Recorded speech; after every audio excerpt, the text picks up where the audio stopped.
Hello, how is everyone today? So we are back, this time with Dark Knight. And yeah, without further ado, let's just switch and go.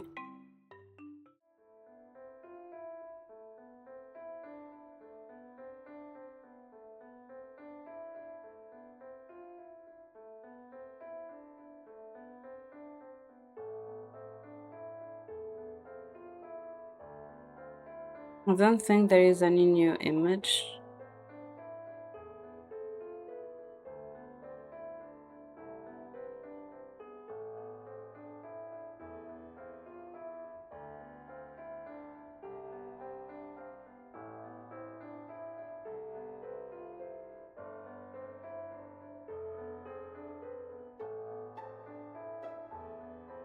So, like I said, I'm gonna follow the guide to be able to achieve this like bad ending because I'm struggling to get the bad endings with this dude. So yeah, I feel like I dodged the bullet and did not get a romantic ending with him because I decided to pick the bad choice instead of the good ones. That was how I was able to not accidentally get a romantic ending. So yeah, I'm just gonna follow the guide to not get the romantic ending by accident and to be sure that I'm getting the last ending.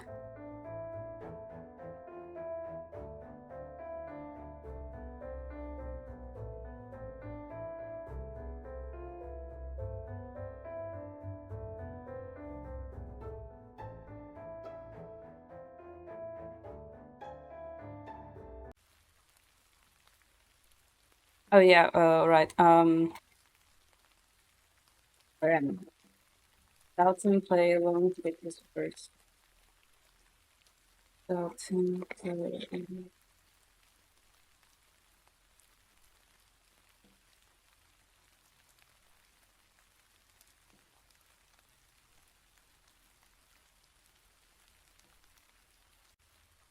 Where am I?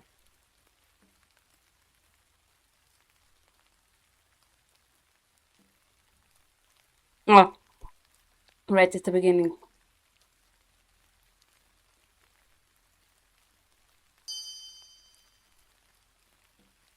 Take his word. Hi Tashi, how are you?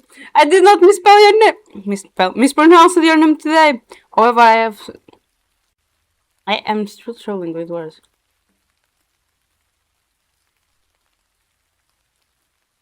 Thank you for the lurk.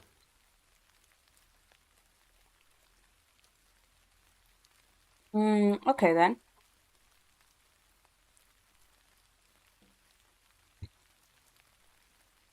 I should still be careful though.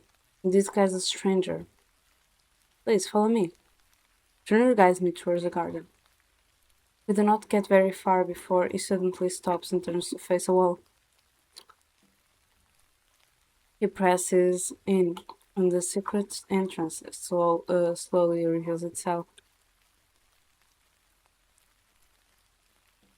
What? How did that?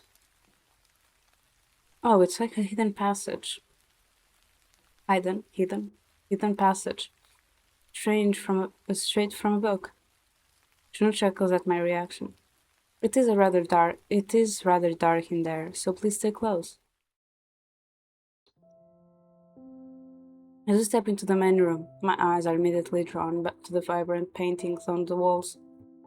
This place feels less haunted now that we are inside. I take my slightly wet jacket off and keep it with me. This is a living room. Junuru walks ahead of me, gesturing grandly at our surroundings. Once again, I feel like he is a host guiding me through this property. You mind if I take a closer look at all the art? By all means. I step closer to the paintings.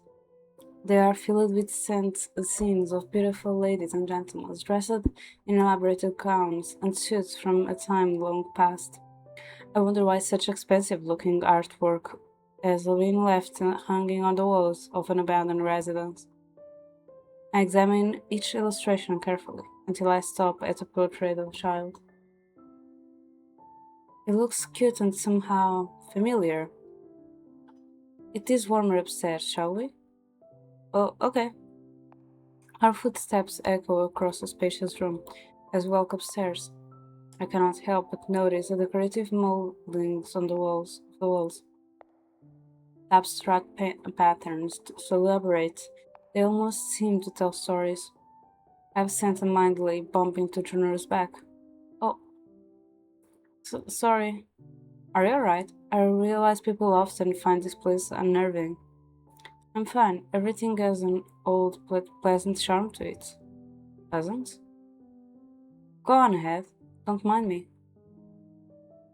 I cannot think of a way to tell Juno my thoughts without coming off as weird. Despite being in an old abandoned mansion, seeing more only makes me curious rather than scared. Where does this room lead to? I walk into an unusual big bathroom after Juno opens the door and catch a glimpse of my reflection in a broken mirror. The sudden glimmer in the dimness startles me into losing my balance.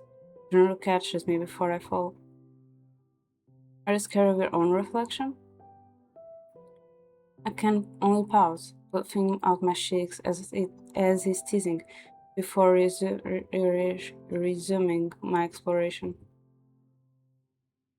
The bathtub in the corner looks large enough to fit at least 4 people in it. It is practically a jacuzzi. It is filled with steaming hot water, almost as if the tap has just been run. This mansion isn't as abandoned as it appears. I shall leave. Suddenly, Gennaro grabs my wrists and leads me towards the stairs with no further explanation, leaving me to stare back at the bathroom in confusion. True? It was careless of me. What's he talking about? We just got here, and now we're leaving already?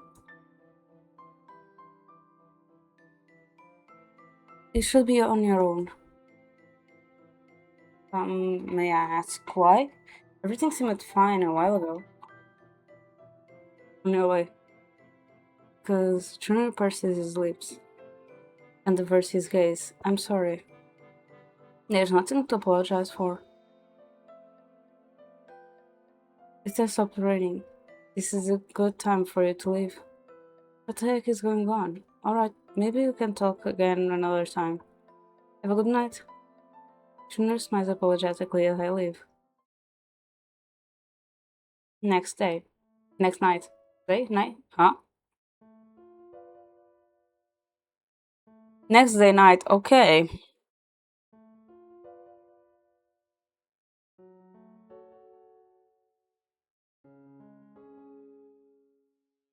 I look at the pile of homework on my desk and let out a sigh. I have no choice but to go through it. I grab a pencil and plop down on the chair. Let's see, first question. In 169 and 90, the noble Kinrigi family perished in the fire that burned down their mansion. What was the cause of this incident? Am I supposed to know this?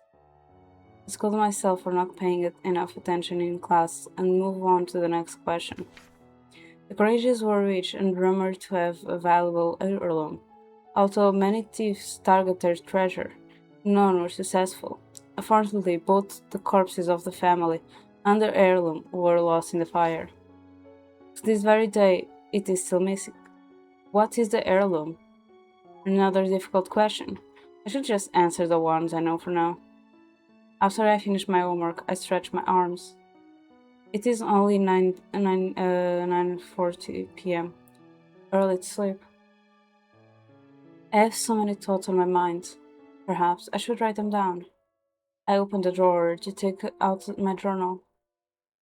The last entry was 2 years ago. Ah, right. I went to the Moon Festival with Queen Leoch. Fun times. Nowadays I barely write. Such a waste of this pretty journal. Lately, a lot of things are happening in the village. I think can clear my mind. Today is August 1st. To be fair, today is August 1st. In the past weeks, strange things are happening in the village. People have gone missing. Recently, I met Nuru at a abandoned villa and decided to investigate him. His family name is rather particular. I just found out that Conrage's died in a fire centuries ago. He has that same family name. Is this merely a coincidence? I've never really cared about history, so I know little about this village. I realize it could be useless in this research. Useful in this research. I don't know how to link him to the disappeared villagers, although an abandoned mansion would be an ideal place to hide them. It's not like anyone will look for them there. I'm letting my imagination get the best of me. I need to learn more about Chunuru to determine if he's involved in these crimes. I must be cautious, so that he doesn't suspect me of stalking him.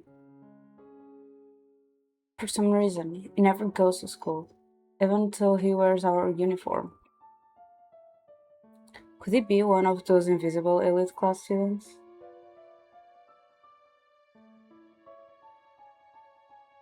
He often goes for walks at night. This gives me the opportunity to meet him. These days, I feel lonely, and he always seems available. New connections are hard to make, but things have gone well so far. Another reason I choose him is because, oh my god.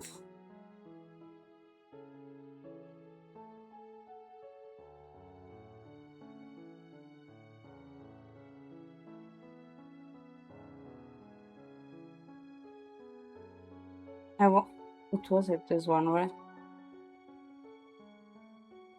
Mm, yeah. I want to know him better. It's easy. I want to get to know him better. My first impression is that he might be reserved, but he is actually talkative. He always has a hint of sadness in his gaze. I wonder why. His life was sad. Even though we just met, he is worried about my safety. He claimed that there are demons within the village. It's hard to imagine that supernaturals are involved in the disappearance. It is difficult to investigate when I have to think about my own safety. I promised Lyoji to help him out. He's been busy over the past few days, so we can't explore together. Yuki is out of question because she did like scary things, and scary things. I don't want to drag her into this either. These days, I carry an umbrella to use as a weapon. No one will see it coming, and it will likely not be used against me. It's not the best choice of item, but I've been practicing swings and landing hits. In any case, I'll keep this log for future events. I put down the pen and closed my journal. I did not write much, but this is only the beginning. I know nothing about Chunuru, and it is useless to make assumptions. I shall get some sleep for school tomorrow. I can't wait for the break. Only 4 more days.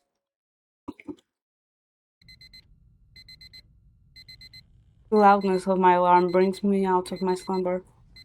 But now, I reach for the alarm and hit the off button. I'm too tired to get up. My thoughts return to the dream I just had. I was walking through the village to look for someone, but I do not remember who. Junuru was doing something on the other side of the street, but it was too dark to see what. All I remember is that it was suspicious for him to be out at midnight. After that, I woke up. What time is it? Actually, alarm reads 7:10 a.m. Ah, it's early, but I shall probably get up. I flipped through the magazine while I have my breakfast. They published this exact same article last year. Can't they come up with something new? Even the photographs are reused. I'm pretty sure they are from the summer issue. Another story about love at first sight?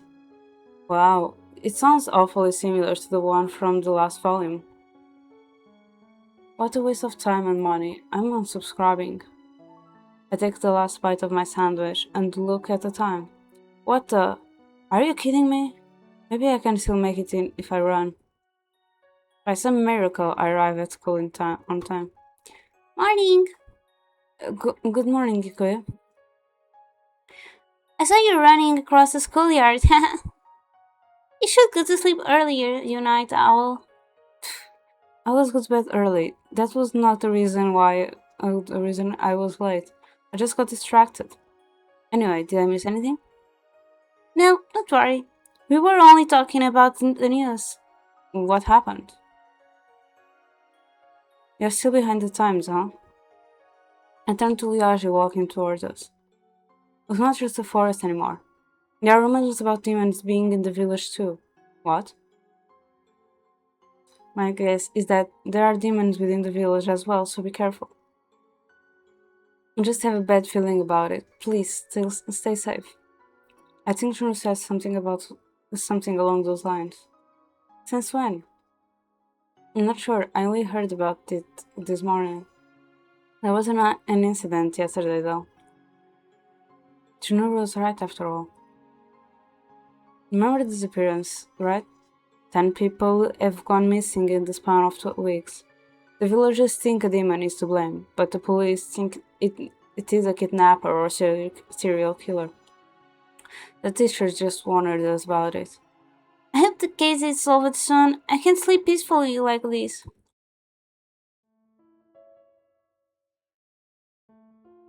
By 6:20 p.m., I have finished my homework and made dinner. The house has been quiet ever since my parents left for their business trip. Although I am used to being alone, I still miss having people to talk with.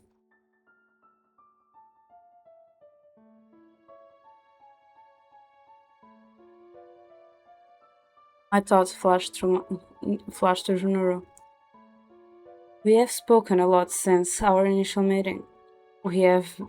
He might be suspicious at times, but I do like him. With nothing left to do at home, I put on my jacket and head towards the Carriage mansion. My journey ends after a few short minutes, and I begin searching for Junuru. Much to my disappointment, I do not see him in the front yard. I wait for a bit longer, but he never shows up. I cannot help but feel let down. Instead, I head to the park to burn some time. Just like in the day, the park is empty and quiet at night. As I walk the path, however, I notice I'm not entirely alone. When the person turns to look at me, I realize it is Junoro. It is a pleasure to meet you again, Miss Iviana. When I hear the man's voice, I feel strangely happy.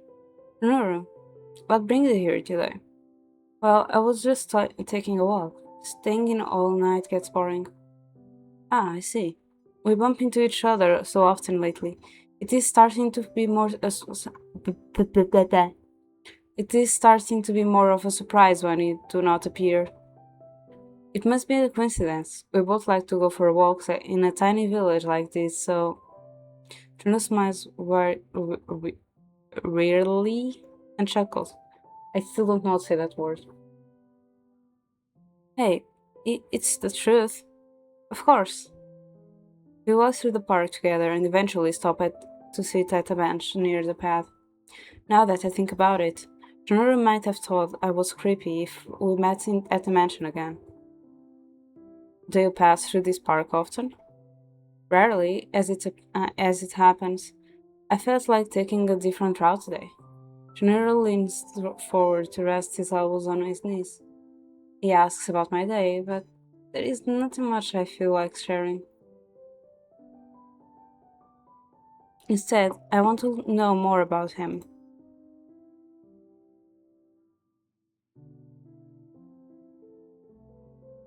Hmm.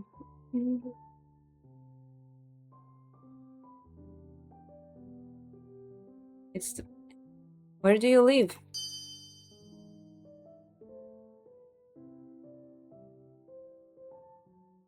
Ah, somewhere near me. What about you? Somewhere near me too. Yeah, what a coincidence. If you don't say anything, I won't either. I just want to get to know you a little better. I would like to know more about you as well. Wait, I asked you first.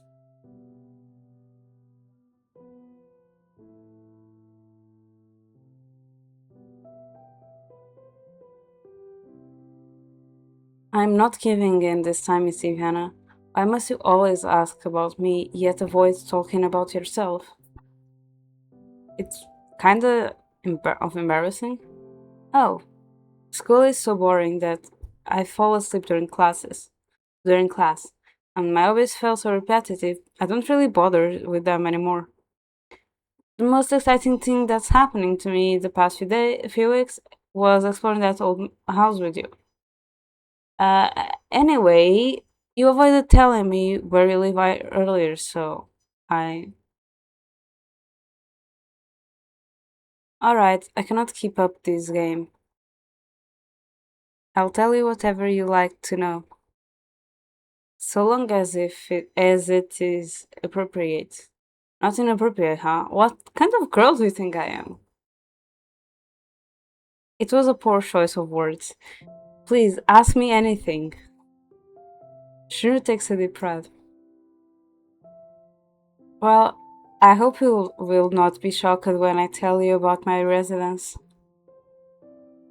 The truth is, I live in the old mansion near the library. I stare at him speechless. That explains why he often hangs out around there. It is the only place where I can stay. I now slowly, as wonder how he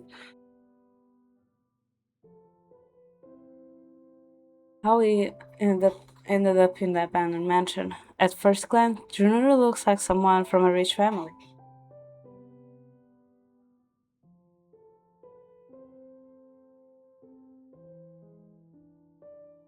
While I have my chance, I push us more. Do you live alone? No, I have an older brother named Roya. What about your parents? They are. Junior stares at the ground with empty eyes. I'm sorry, I shouldn't have asked something so personal. They passed away when I was a child. My past is a long story, but if you're curious, I will tell you about it someday. Thank you. I hope I'm not being too noisy. I do not mind talking about it. I only worry that I have given you a bad impression of me.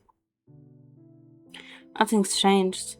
I'm not someone who judges others based on their status or background. It is personality that counts. I am glad to hear that. Still, I cannot help but wonder how he and his brother sit through the cold nights in such a rundown place. I still have many questions, but they are probably too silly to ask. It's getting late. Yes, you ought to head home. It was a pleasure speaking with you. Thanks. I had a good time. I wish I could walk you home, but there is something urgent I must attend to tonight. Don't worry, I'm fine on my own. Take care on your way back. You too. See you around, Junora. I wave at him and walk home.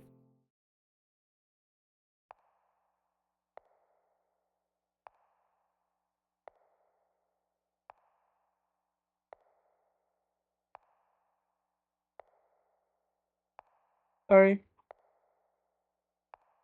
I'm just those little pieces of like skin near your nails that sometimes just bother you so much. It was I had one of those situations. The streets are so quiet. I cannot even hear its crickets chirping. Do crickets chirp? I thought birds chirp. My mind wanders off to the events of the past few days. I can't believe I was ever suspicious of Janura. I guess I'm more judgmental than I thought. I don't even know how to what class is in. Maybe I should ask Leoji to check the student registry for me, just to be sure. I wonder how. I know Leoji is the son of a cop, or like the chief police and stuff like that. But giving that student the possibility of checking the student's records, the student registry, by a student, that's too much power and responsibility that they are giving to that person.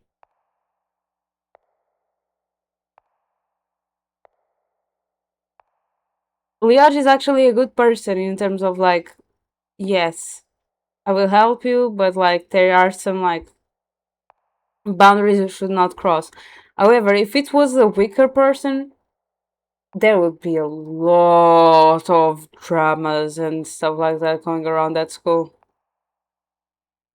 Because it's like, oh, I'm bribing you for this info. I'm bribing you for that info. And then the person she's just weak. She'll just accept it. There are a lot of information being spread around the school about that one person, according to whatever it was on their student registry. And then friends would start going against friends, and no, that one that is your rival, love rival, or something like that was the one that went behind your back. Like a lot of drama would start. Well, I can also ask him myself. I'm sure he'll see each other again soon. We'll see each other again. Help us! Someone help us! I hear distant, dispirited voices, but they go silent before I can make out where they are coming from. Chills run down my spine as I realize it might be too late. I early run back home. It is finally Thursday. There is only one more day left until the break.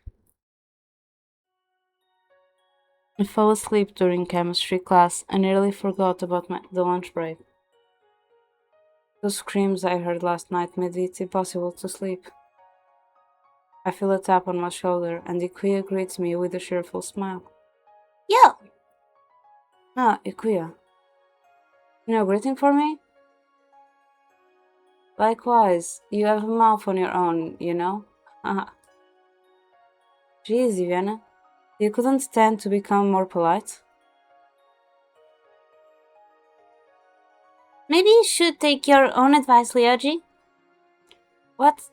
Are you on her side?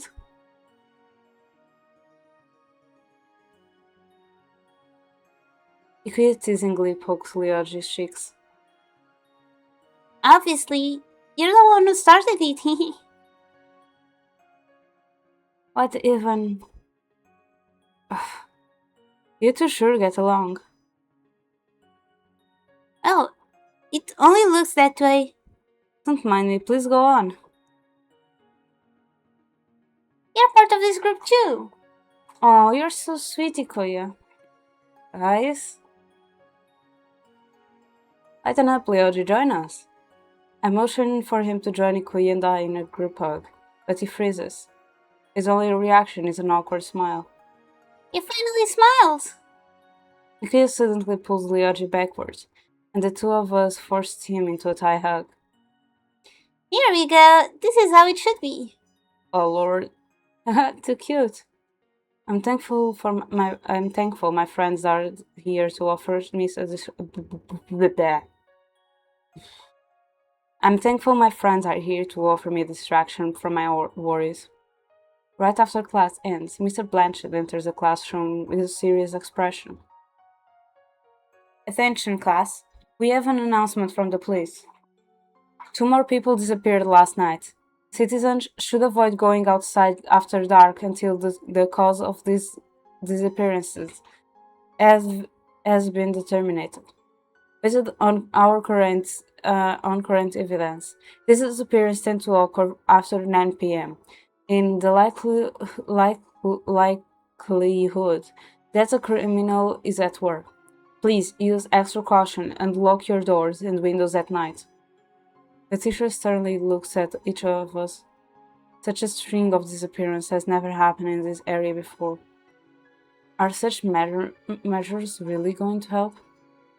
Wait, now that I think about it, those screams I heard last night, there's no way. Something might have happened right by me, but I couldn't do anything. After the announcement, we are dismissed. The break is almost here.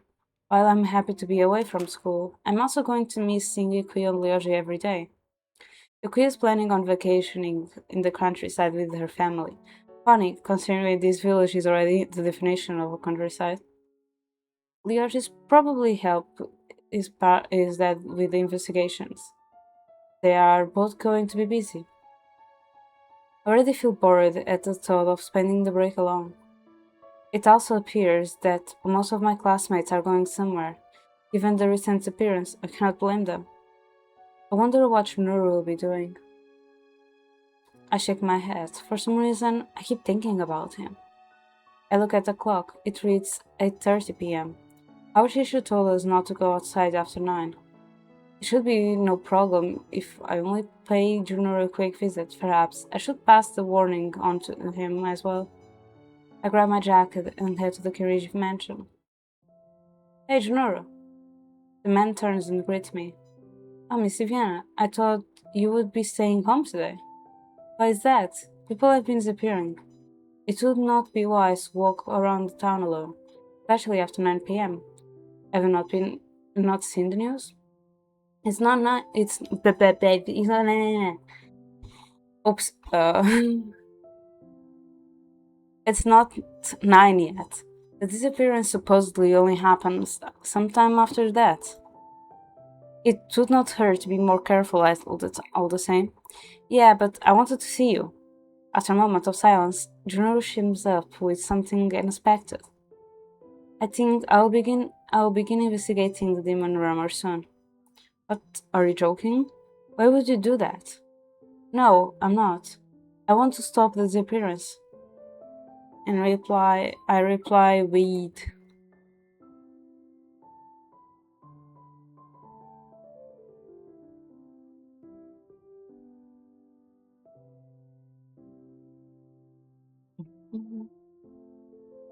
it's too dangerous. It's too dangerous. You might get kidnapped as well. Are you worried about me? Obviously. I instantly feel embarrassed by my own confession.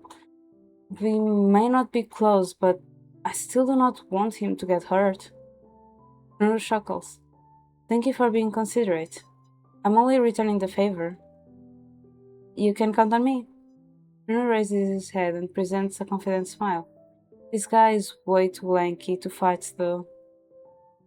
I apologize. I must already be on my way. I should hurry before the demon makes its move. Have a good night. Please be careful on your way home. I won't stop him, but he has already made his decision. General tries to reassure me with a light pat on the shoulder before he briskly walks into the darkness of the streets. I don't even know where to look. Maybe I should follow him? I trail him carefully, making sure there is enough distance between us to keep from being noticed. Suddenly, General takes a turn. By the time I turn the corner as well, Junoro has disappeared, and only a dead end stands in front of me. There are no other alleyways or streets he could have taken. What? I'm sure he went this way. How could he possibly? Realizing I had not intended on being outside so long, I peered at my phone. It's already past 9. I'll have to ask him about it next time to go home. Along the way, I get the feeling I'm being followed. I do not think much of it until I recall the rumors. Dang it, this is seriously starting to scare me. I notice a shadow being cast from behind the corner of a building, but not there turned around. The presence looms terribly close to me, but nothing ever happens. I let out a sigh of relief when I finally reach home. On a whim, I pull back the curtain and glance out the window. I nearly shook when a shadowy figure dashes away. Going out tonight was stupid. It was a stupid risk. I won't do it. I won't do that again. I'm thinking, what if that was just Funuru making sure we get home safe? Because, like, after that, he appears at our house without us having ever telling him where we live. I wonder what Funuru is doing right now. I can't believe he actually went looking for the demon. Things are getting weird in the day. I hope he'll be okay. He'll be okay. So wait a minute. The person that Ikuya saw just walking up a wall the other time before being kidnapped by Kaishi and then saved by Zeikon was Junuru. I hope he'll be okay. Two more people have already disappeared, and he still insists on being so mysterious. I want to confront him about it, but that'd be too forward. I should check on him tomorrow and make sure he's alright. Hi there. Morning, Ikuya. Do you have any plans for the holiday yet? Nope, nothing much. Um, you aren't going to celebrate? I have nobody to celebrate with. My parents are still away. The most I'll get from them is a phone call. You can always come with Ikuyu and and me. I think I told you already, but we're going to visit our grandparents. Evan convinced Lyoji to take some time off to come with us. For to come with us. Ikuya grabs Lyoji's arms and pulls him closer. What? We're visiting the countryside together, right? He smiles happily and winks at me. Yeah, you should also come with us, Diviana. Oh, I don't know. I wouldn't want to cut into your alone time. I gave the two of them a mischievous smirk. Our alone time? You've got the wrong idea. It won't be the same without you, Diviana. It'd be more fun with the three of us. Phrasing.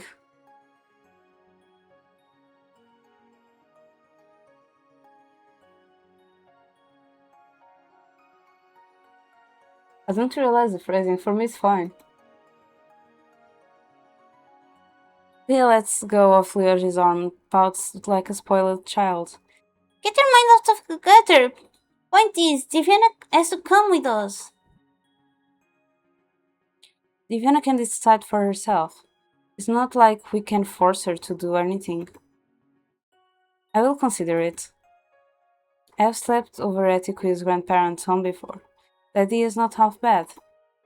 However, with the recent events in the village, I want to stay here a bit longer. See things through to the end. I stay behind after class and since I'm on cleaning duty. Unfortunately, the partner I was assigned is absent and did not leave a note. I bet he ditched me because he didn't want to do any work. It is what it is, though. I step out to grab a broom. Our storage room used to be a classroom, but now it is a spacious dump for old things. Although cleaning supplies are strewn across the room, it still seems fairly organized. It should not take me long to find what I need. To be fair, she did say storage old things. And Roy is technically not that young, so just saying. Just saying that a guy that has centuries of age, centuries, like at least 1 century here, is at least 1 century old. 1 2 centuries old.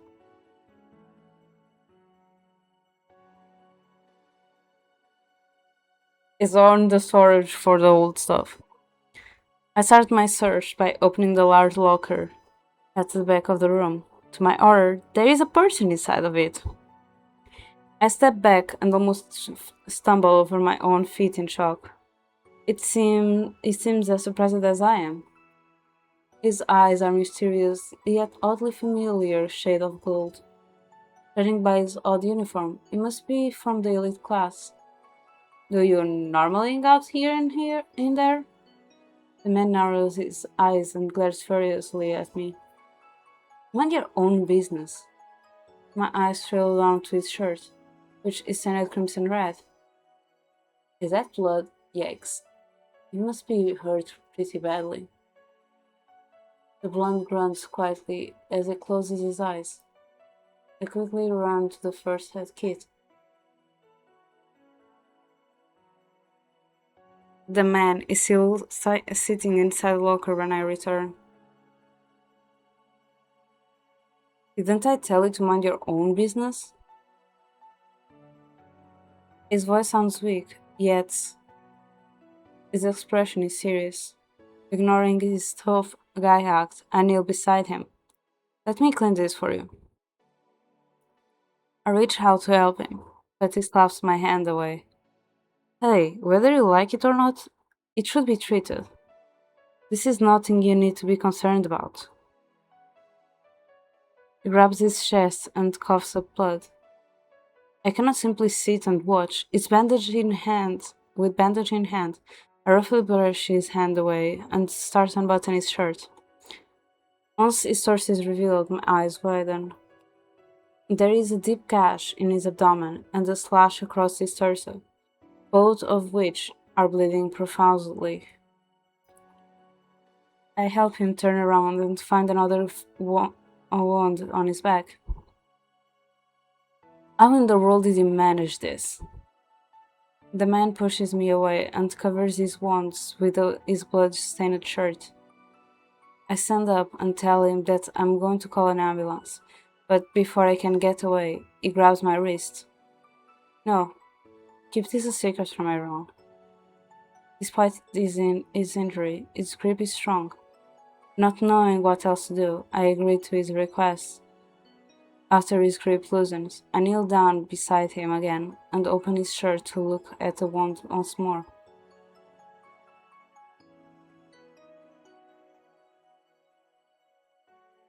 At least let me help you. Fine. There's a bullet in my chest. Take it out of me. I'm not sure I'm qualified to do that.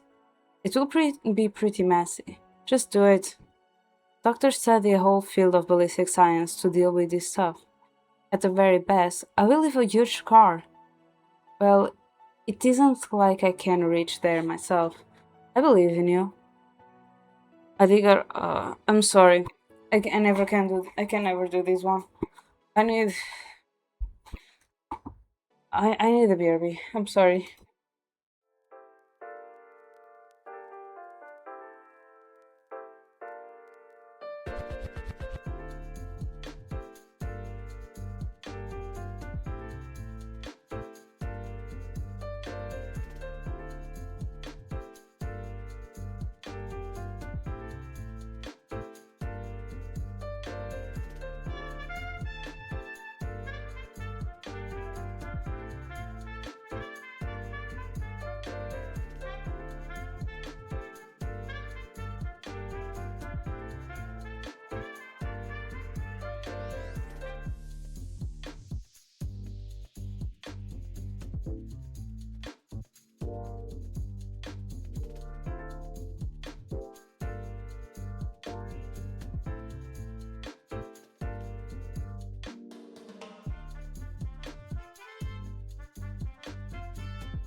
Okay, I'm back. I'm sorry. On this scene with Roya, it always it's always bad for me because I'm not good with this with not blood. I'm okay with blood. I don't mind the blood.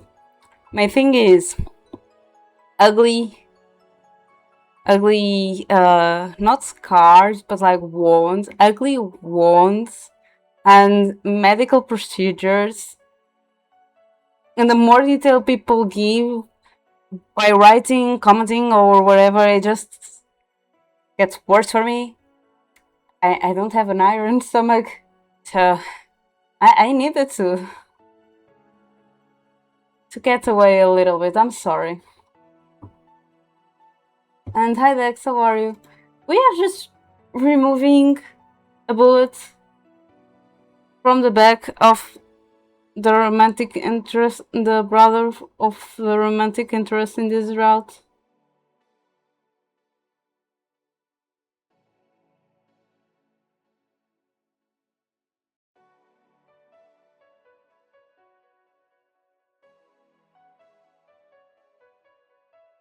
And like last time I start feeling a little bit nauseous, and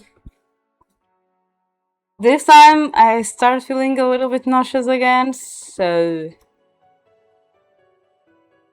I need to step back a little bit.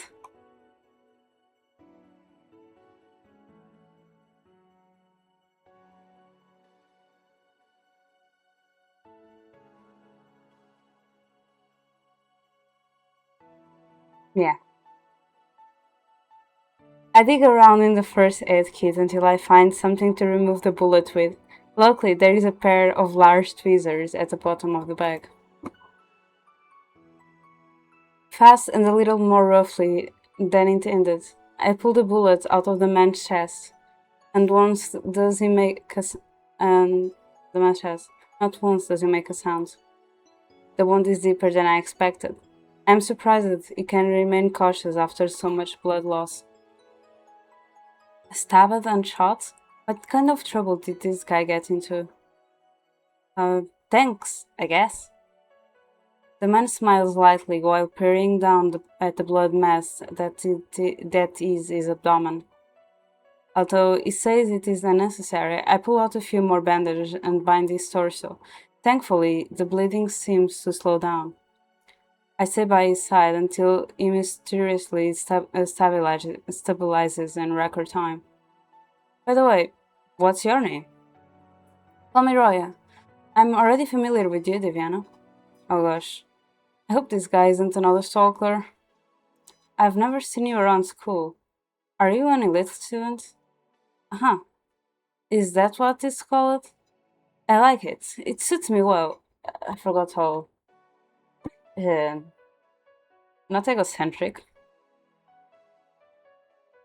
Um... Self-centered? Maybe. Yes, I forgot. I'm not looking forward for the DLC.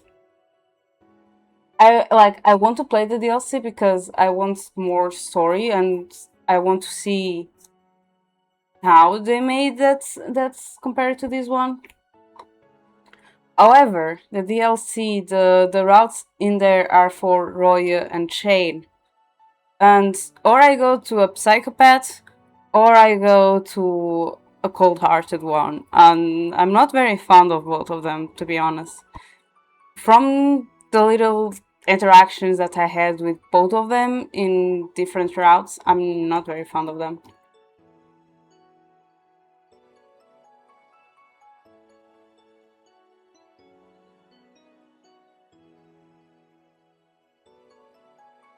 Anyway, care to explain why you were chilling the locker with those awful injuries?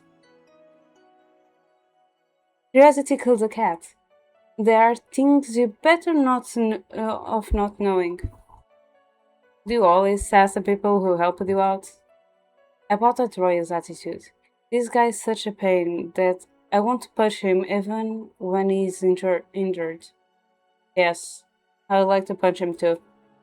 Nami didn't. Nami Naomi was very straightforward on her likings.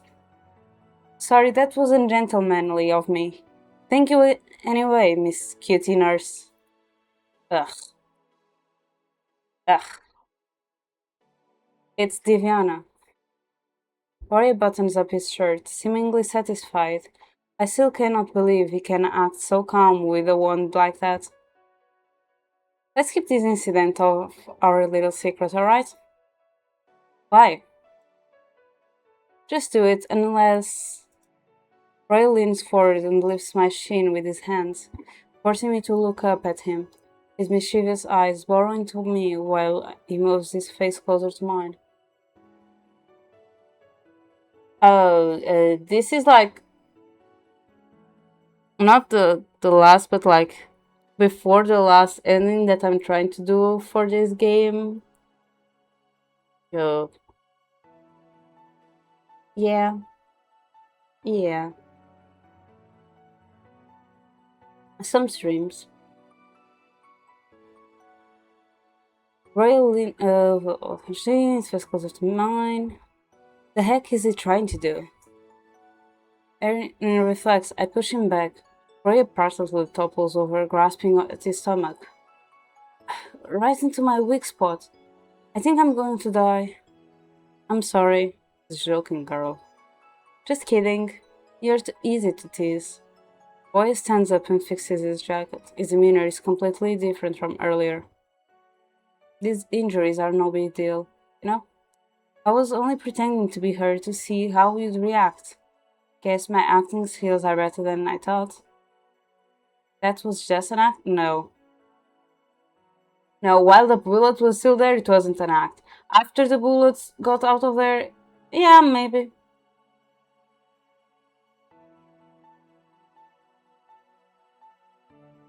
I don't know. I don't understand this guy, I don't like him.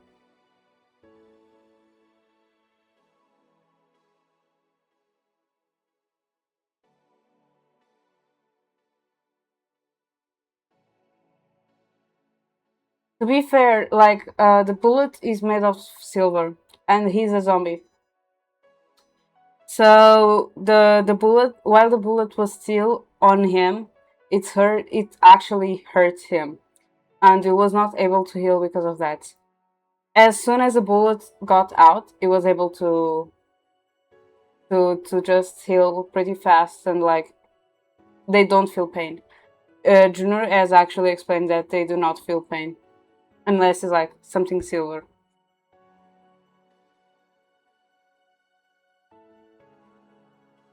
Oh, my stream schedule also goes up and down, so it's fine. And yes, but this guy is basically gaslight gatekeep. Hey, this is nothing. It was fun messing around with you. What about the blood on your shirt and the lacerations? Ray circles and pats my head. Not much experience with wands, huh? No need to worry. Well, see you around. Oh, no, okay. He was faking the last part, but like now, like the saying that it was fake wands and everything was him just like trying to give an excuse, like I'm not a supernatural creature, you know. Like I'm just a normal guy. I'm just an actor, you know. No, it's not.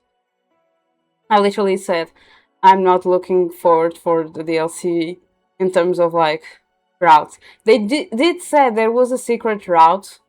Like they said there was like what was it again? I need to go to the dark nights. This one. Do they have a thing for Dark Knight's reflections here?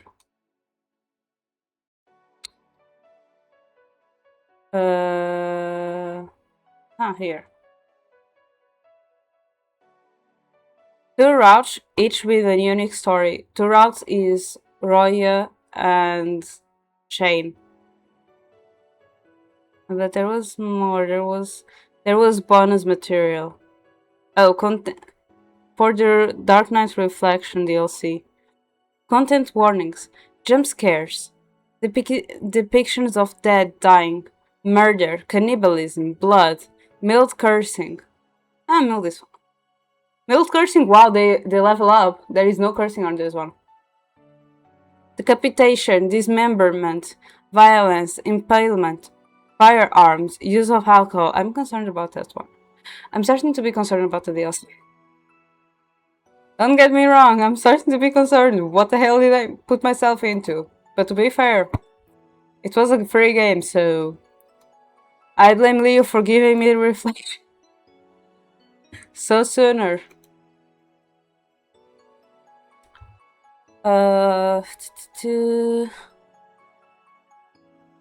Reach all 16 endings to unlock bonus content.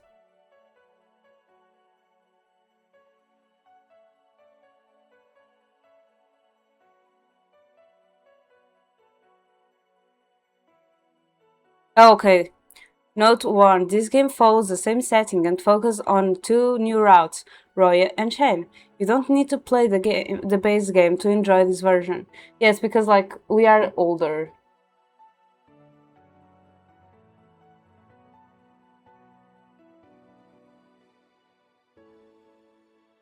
I think we are. I don't know.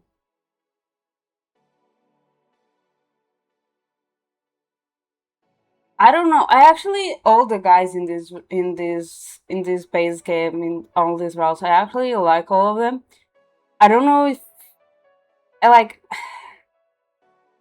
There are depending on the ending and depending on the development of things. I like some things more here than there.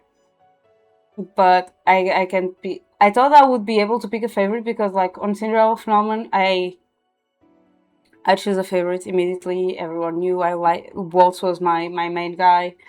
In here I really don't know because there are things I like in them. There are things that I don't like in them. So I can't really pick one in this. I feel if anything I would go for that is an NPC.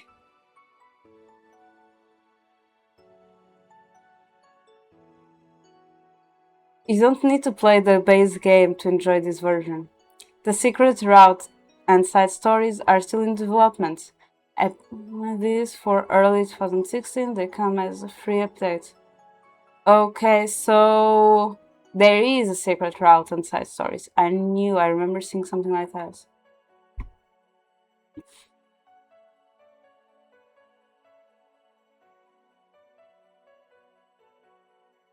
What was with that guy? There's no way he was actually faking it. I've seen people with paper cuts who couldn't keep it together. To be fair, I also know people like it. Well, I have to clean my hands before someone thinks I had a nosebleed or something. Or that you probably are the serial killer going around the town. Just saying that's the worst and first scenario you should think of.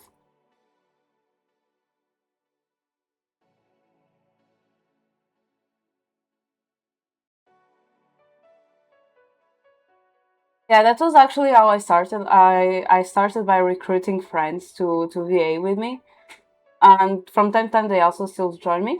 So and I feel like after a bit after some over the years, I've starting to see more and more people doing that as well. To the point where Prime started doing that recently with a new visual novel that released that the it was on Twitter. They also had like a great timing because it was when Infold cancel Valko for Love and Deep Space, and those just came in, and I see the post and send it to Boba, and Boba immediately like freaked out and started like, "Okay, thank you. This is going to be my new obsession." Since Infold is canceling Valko, so Bram just was like, "Let me help my wife and make and just do voice acting." So yeah.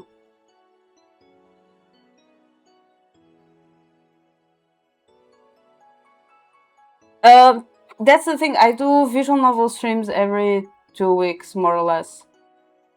Uh, Basically, I play the same game. The same game. No. Oh my god, I don't play games. Yeah, Boba is Rhyme's wife.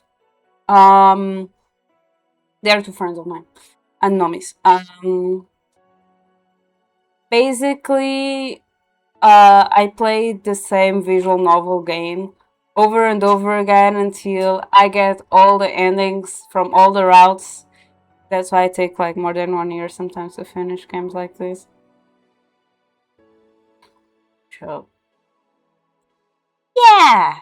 Also, hi Dante, how you doing?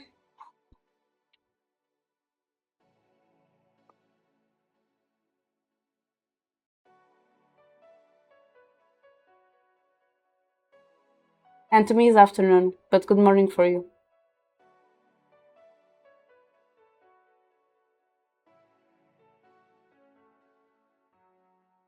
Oh yeah, yeah. Yeah, because like we were talking on the group. That's also why I apologize to you for making it maybe a little bit more difficult to do the tournament.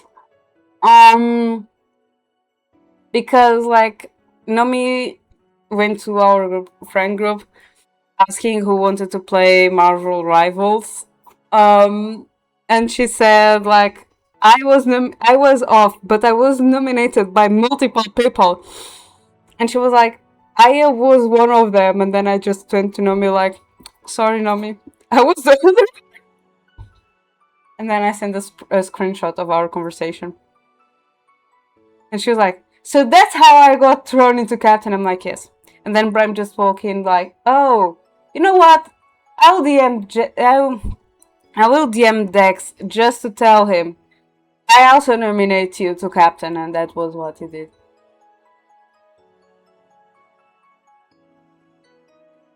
Yeah, yeah. Normally, I try to do the visual novel streams at 2 p.m., 3:30 p.m., depending on the day, depending on my schedule. So yeah, it should be around this time, more or less.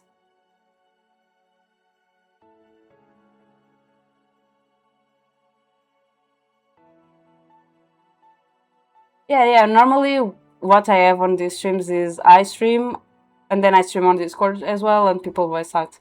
The first chapters, some of the chapters for Cinderella Phenomenon, Evermore, and even on Dark Knights, I had already people talking about that. I can just show off the clips.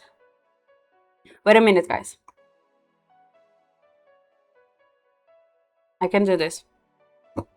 Let me just save, just in case, because I know this game likes to close on me.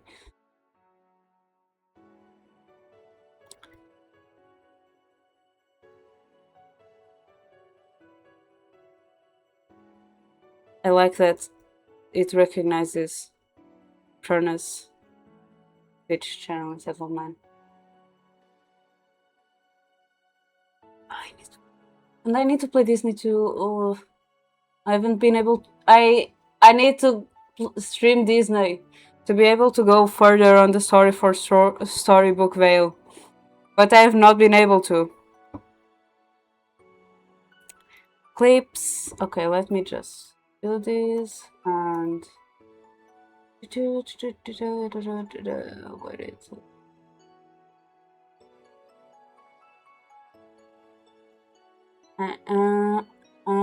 Higher.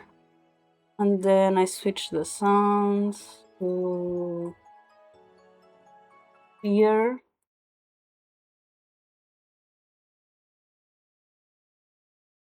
I'm so proud you finally ate at normal time, a normal meal.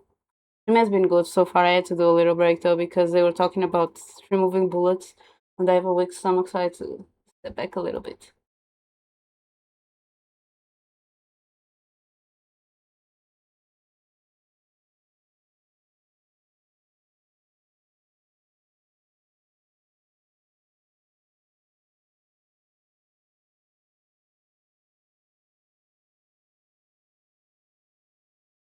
Okay. Oh look! It's a never-ending cycle. I don't know what to call it. Yeah, no. So this was one of those visual novel streams with people on. This was another one.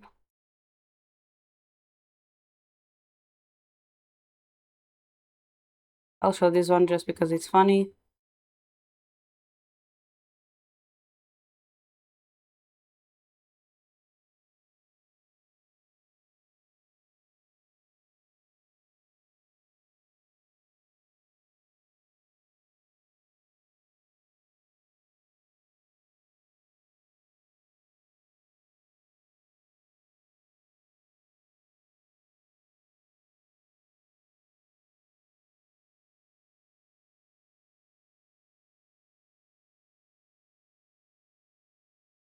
Mm.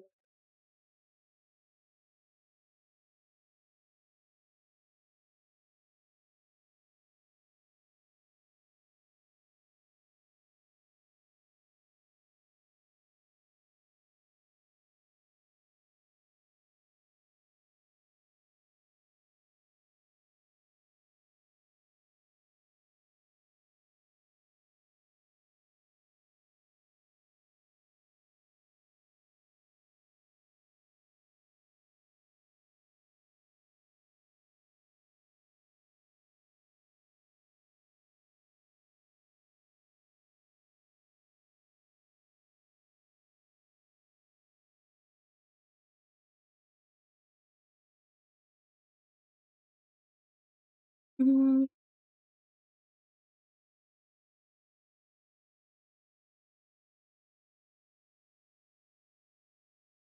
I'm not 500.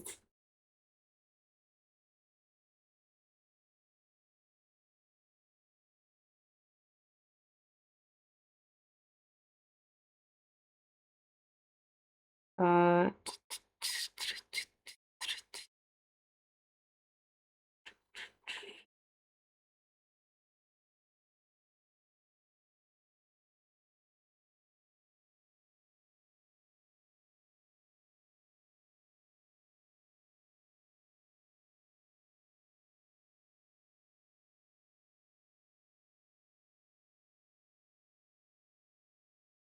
yeah, I think that's as far as it goes. Mother is kawaii. More like M- kawaii. Just kidding. Oh my god. This is depicting the mother so well too. Oh my god, that's scary. What? What do you mean? The way you're voice acting the mother That on was how why she's saying I. those lines, Because I'm it's also so crazy. perfect. That was why I Like, wanted Mary to do it Meryl because expecting that I answer. felt like Meryl would do it really good. Oh That my was god, why I wanted Mary to do it. Mary was whatever do you manifesting the mean? mother. Oh my god. Younger alert! Just kidding. If we sleep bad or if you have bad dreams tonight, it's because of mother. Well, I have nightmares anyway, so. Have good dreams, Mother Wilson. Reminds My me of head Rapunzel. This one is perfect.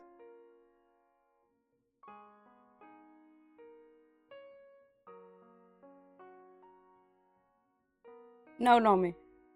We don't like the creepy sadomasochist boy. We don't like him. Plus serial killer. We don't like that guy, okay? We don't like the serial killer sadomasochist boy. No, we don't pick him. No.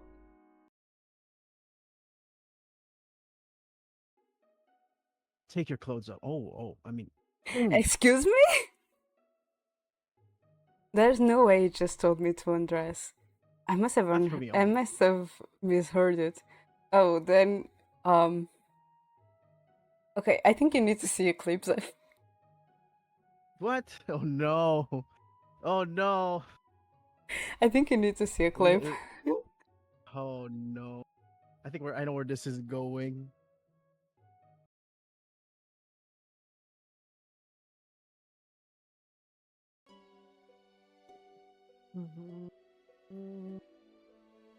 Yeah, the thing is, he has, like, from time to time his PNG moves, and now he said something. I couldn't understand.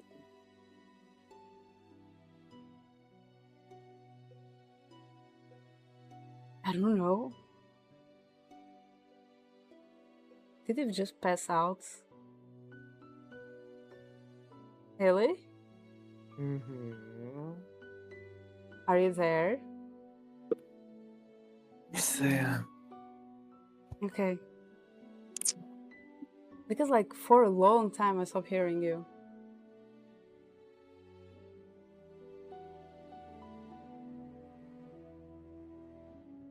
Nomi, I think you're right. Nomi, I think you're right. Oh my god.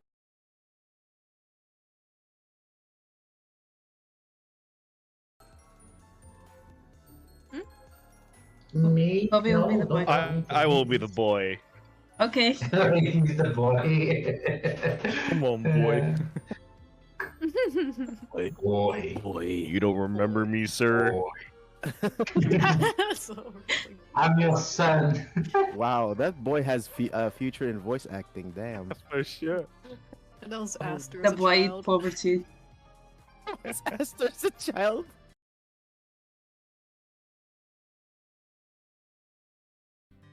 Laura Grains. I'm always here to remind you. Look at that menace there in the corner. And he quacks and he leaves. And why? Why he always do this? Every time he joins the call, he bugs me. Why, Cronus? Alright, today is August. I need to Why? release the Every time Cronus August joins calendar. the call, he bugs me. Like, my PNG is not...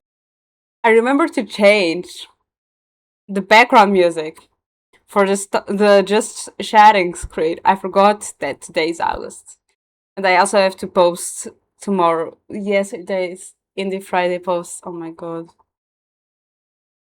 My sentence is cut off midway as I start coughing again. You're lucky I was nearby. Otherwise, you'd be a corpse at the bottom of that lake right now. Well, thank you. Take your clothes off. What the fuck? I knew this was coming. Eat it. Hello? I didn't know your name. And that's it. As far as it goes.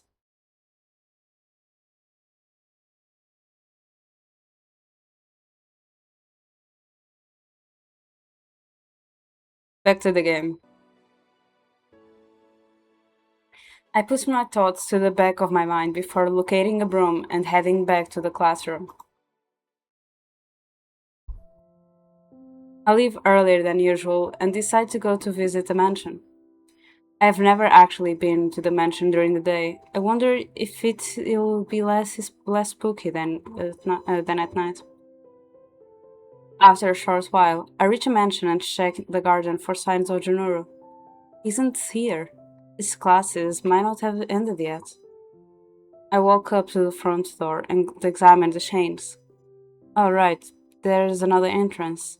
Head to the backyard to search for the hidden doorway. After searching for a while, I give up. I don't remember where it is. Jeez, this is more difficult than I thought. I lean against the wall and let out a sigh, then suddenly the wall collapses. What? I can't be that heavy. Panicked, I peek at the rumble. If Junuru finds out I wrecked his home, he'll be so mad at me. But after a moment, I notice something. Wait a second. This isn't the passage, is it? I peer around to make sure I am alone. If Junuru's at home, I hope he won't mind getting a surprise visitor. The further I walk into the passage, the darker it becomes. The mansion is bigger than I remember. It doesn't help that I can barely see where I am walking.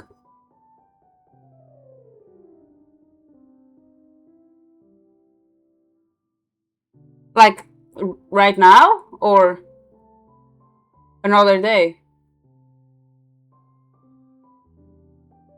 I slow down, using the wall as my guide. I eventually end up in a huge room. The light of the setting sun shines through the windows and catches on even more antiques than I noticed the last time I was here. Wow, look at that. Some of these actually seem brand new. Junro has no reason to be embarrassed about living here. Anyway, I don't think he's down here. Maybe I should check the next room? The next floor?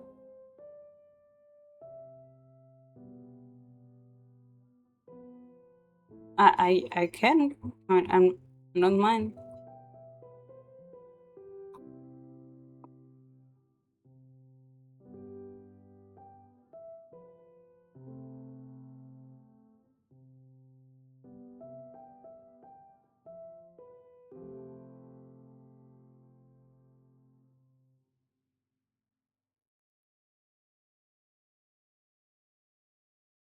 Um,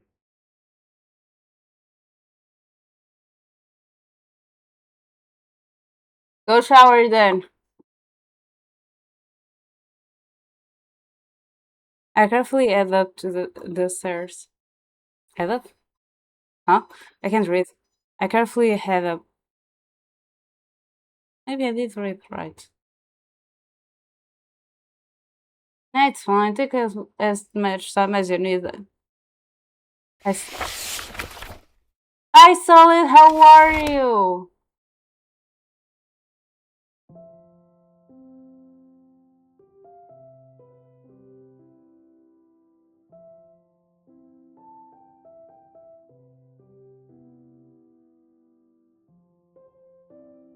Did you put a frying pan that was iron on the dishwasher?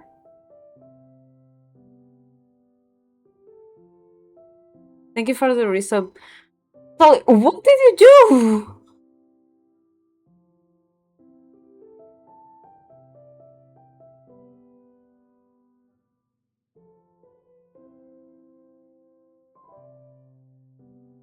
Otherwise, you would have done that, right?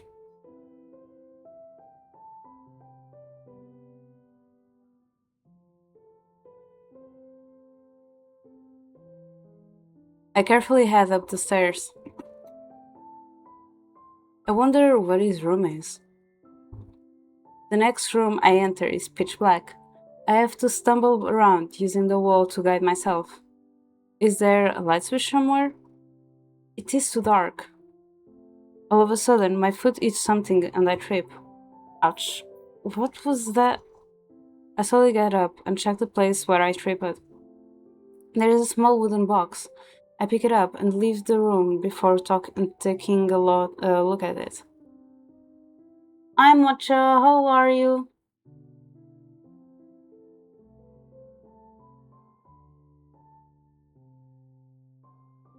I also end wash everything. Ha! Joke's on you. I also don't have a dishwasher. Matcha, how are you?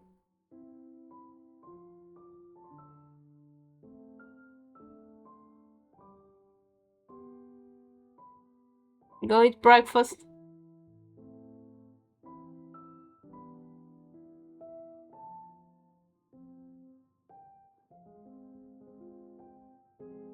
This box has such an interesting design. Excuse me? I freeze when I hear a familiar voice. When I turn around, I see Juno approaching.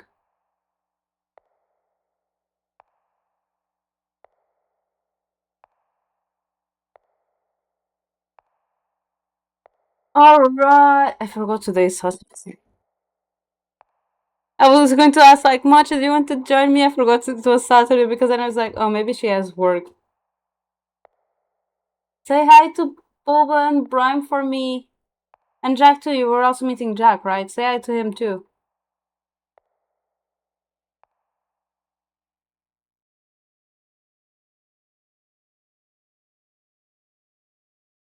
Oh, and I assume the one that is invited me. Say hi to the white one too.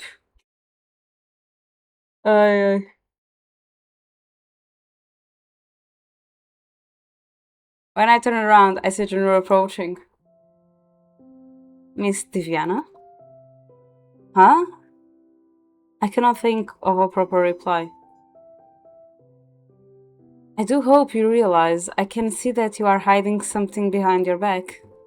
Junro steps closer to me, his gentle eyes filled with curiosity.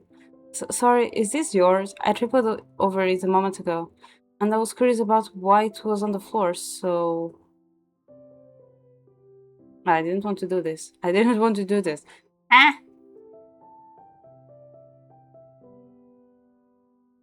I promise I didn't look inside.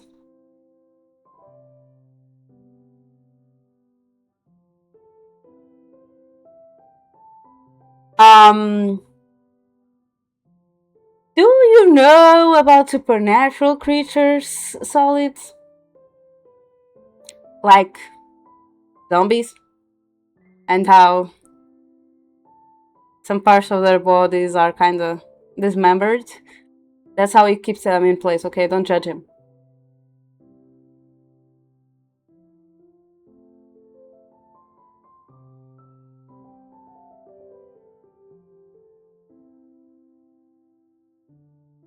Then increase yourself to be supernatural. Okay? Increase yourself to super. Super? Super? How do you say it in English? Roya. After I hand the box to Junuru, he walks into a room I have not yet checked and leaves it there. I shouldn't have come here without your permission. I'm really sorry. I figured you'd be here. But that was an excuse. Junuru pauses for a moment, keeping me in suspense. I saw that the wall was damaged on my way in. Sorry! Did you have something to do with that, Miss Ivana? My cheeks are scorching with shame. I look down to hide my face. No matter how long I wait, Juno remains quiet when I dare look at him again. His flat expression finally falters to reveal mild amusement. Never mind the damage. I will have to have it fixed. I'm simply impressed that you were able to find the passage on your own. Well, that is not to say you should not have waited. Huh? Well, that is not to say you should not have waited for me instead. No smiled softly at me. Anyway, would you like a cup of tea, Miss Ivana? Sure, thanks. The two my character drinks so much tea compared to me. This character drinks so much tea compared to how much tea I drink.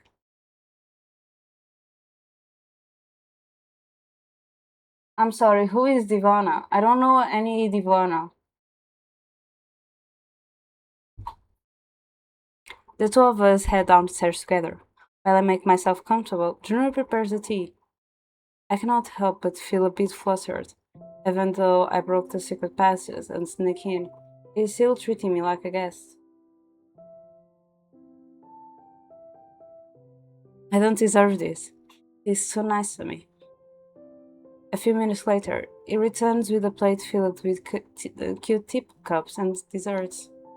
Wow, this is too much. Ronaldo can't? His half bemused. Do you not like it? That's not what I meant. I do like it. In that case, please help yourself. Thank you. I don't know if I should be polite or give in to my appetite. My eyes wander to the desserts on the plate. They all look delicious. In the end, I cannot resist the urge to try them all. It would be impolite not to take anything after I prepared so much. Look at you, Matcha. Look at you. You're doing so well. It reminds me so much. Was it Cronus or it was Crow yesterday? It was Crow. That it said something to Dante, and I was just like, oh my god, it just reminded me of that video sound that was like, "You're doing amazing, sweetie."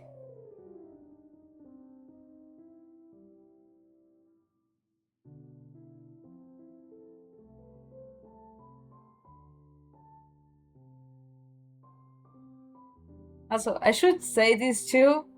Today is Nomi's celebration. She got old on Wednesday. I should start rephrasing myself. But to be fair, we do get old. I'm getting old this month. Mochi is gonna be old the next month. Solid already turned old. So yeah. Chunuru glances at me as I reach out for a piece of cake. This is delicious. Aren't you going to eat it too? Perhaps later. There are still plenty of desserts, so eat as many as you'd like. How does it keep having desserts?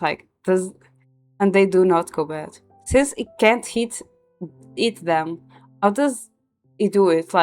How do they not go bad after some days?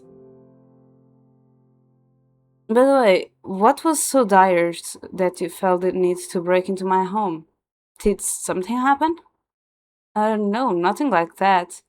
And again, I'm sorry about the wall. I swear I'll pay for the repair somehow. Please, do not stress about it. A wall can easily be fixed. Alright. How do you normally enter? Is there another entrance? I use that secret passage all the time. If you normally use it, then why is it a secret? It was supposed to be a secret for outsiders. I suppose it will need a new name now that I have showed it to you. Henry takes 2 white teacups from the table and pours tea into them. The fragrance of lavender fills the room. After thanking him, I take a sip from my cup. Did you manage to catch the demon last night? What?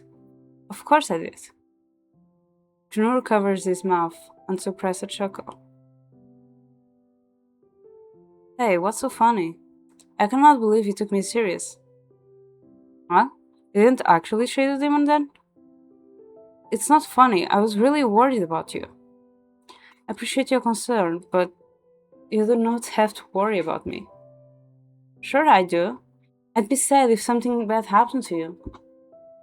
Juno blinks innocently, as if what I said was strange. He brushes it off with a soft smile. Where did you actually go last night, then? You must care deeply about me. Well, I'm just curious, okay? It's, C-S-E-C-R-E-T.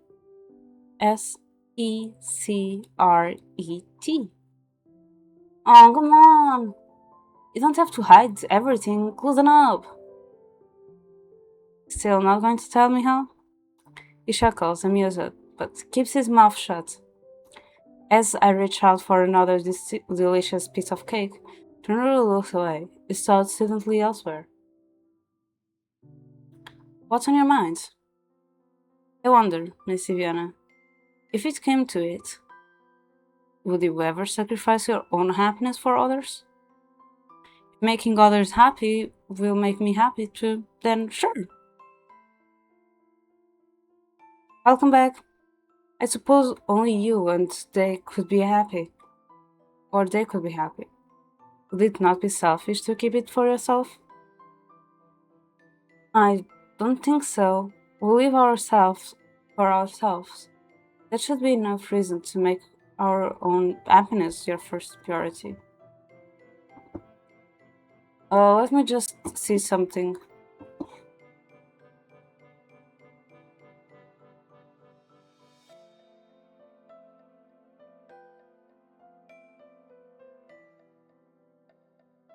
Are you on my server? Solid, send a cat. How did he manage to take that photo, Solid? And why does your cat always look grumpy? What are you doing to your cat?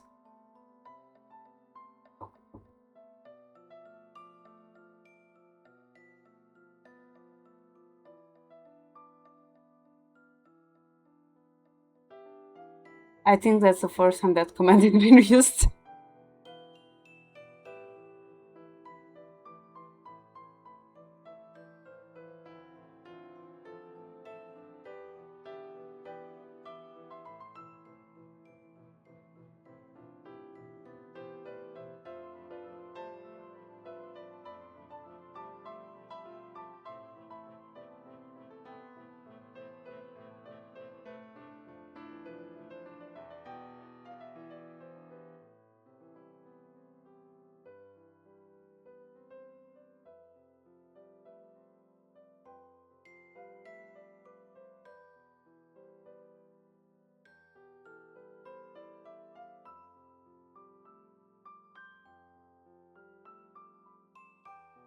Let me just... Not here. Not here. Oh my god, I haven't done something like this in a while.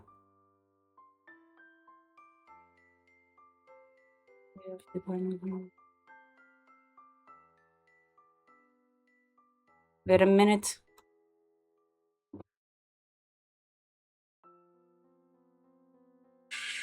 Oh, no, no. Oh.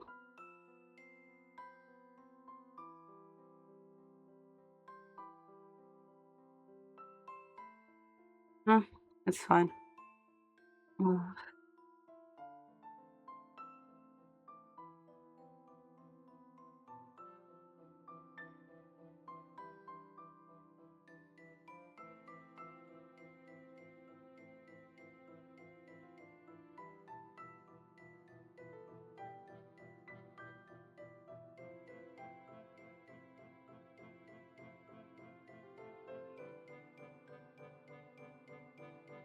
I think you can see it now.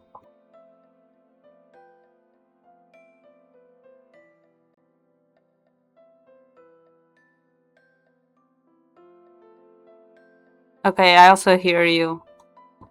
I don't have your PNG.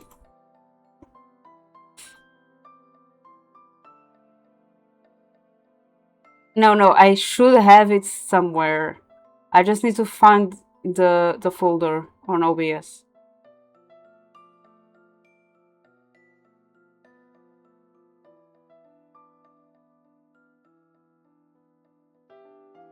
This changes. Did OBS just updated? Oh yes, OBS updated last time that I streamed. No, it's just because the way it popped up on me adding new font was something. I was not expecting it. No, I have it. I just need to find it on the menu stuff. Where is it? Ah, here. Add. They are not hearing you. So right now I'm crazy. Oh wait, no, this is from your last Discord account. Let me unmute Discord before I forget, like, not me, and then I'm like just 3 hours here. And not me is not heardable.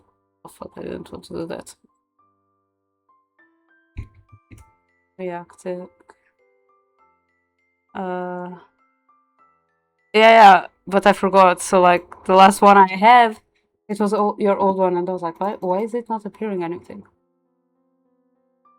I updated it. Why are you not wearing anything?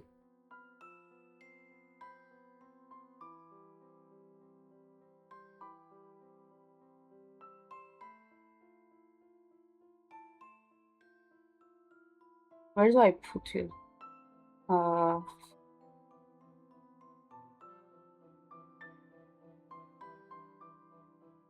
next to Crow.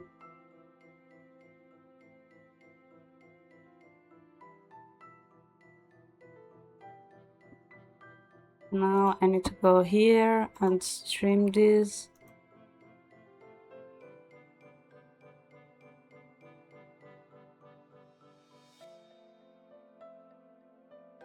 I don't know what characters are going to appear, because sometimes, like, depending on the choices and depending on the ending that I'm going, sometimes some characters appears, other times some other characters appear.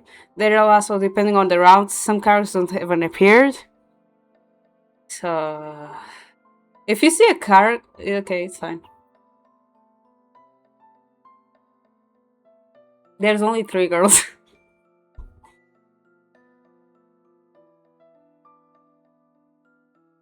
Yeah, there is only 3 girls, and one of them has a very, like, it's a very voice acted, you know?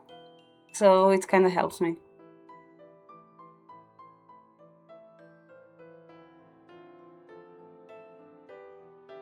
Oh wait, they are still not hearing you. Because I forgot to switch Discord. This is still on my call with Nomi. Where is Discord? Yes, it still says Discord. No, me. From the call that I was with her. Here. Now they are hearing you? Let's have a listen. Hello, Yes. chat. I saw the little color They going do, up yeah. when you speak. Wonderful. They can finally hear me. Fantastic. My voice is I was not my voice crazy is like last available. time, guys. I swear. She's not just speaking to herself and putting pictures on the wall and pretending to talking to all of her friends. Not Anyway, the first, we neither the last time. Okay. so as a quick summary for chat to be updated, I'm going to voice the male characters, and then it gives Dee a bit of a break. But obviously, she'll be narrated her own stuff anyway, won't she? So, you know, it's still going to work out about 50-50, I imagine, with a novel like this. Yeah. Especially since like Yeah. the main character also has some internal dialogues. So there's also that. Mm-hmm. That's what I Yeah. was thinking, yeah. So, right, well then let's get this ship sailing. Are you alright with me? Do you want serious like VA stuff, or do you want me to go wacky dacky wild wham boo? It's fine either way. Just do what you prefer. I don't Okay. really mind. I just want to play the game, have some fun, criticize Yeah, some no, it's choices fine. that aren't being made along the way. It's fine. I'm going to Because say this because when we do Persona, sometimes if we're bored, I just make an absolutely insane voice. I've existed there, like lurking, and I've seen. I know you've been lurking. I appreciate it, but I've not said anything. No, I appreciate it because most of the time I just lurk, and if you talk to me, I'm not listening. I'm just like No, watching some from time to time. No, it's All right, also well then. because like just telling you a little bit of what happened in the other Mhm. 3 routes. It's not, at least not happen as far on this one, but on the last 3 routes, we allowed a guy to live with us or stay with us that Mhm. we didn't knew, and that was just it. Like, first we Okay. didn't tell. Like, the first one just climbed to our window, and that's how we met him. Okay. He just climbed to our Right. window, asked us to live there. We said no, and he jumped out of the window, say see ya. Then the other one just walked to our home. We never told him where we live. He just got into our home, and he's like, "Can you give my stuff back?" I'm like, "Okay, here, have it. It's like raining pretty bad outside. You shouldn't have to come. Like, it's raining pretty bad. I was going to give it to you tomorrow, but okay." She didn't even question how we found her house or anything, but fine. The other one is like a kid, is lost, he has amnesia, he doesn't have a place to stay. We just met him. We have gone in pretty serious circumstances. The day after that kid got into our house, the couple next door died. Oh. It was not him. Okay. But Okay. he tried to avoid it. He kind of saw what happened. Yeah, we just got random people into our house.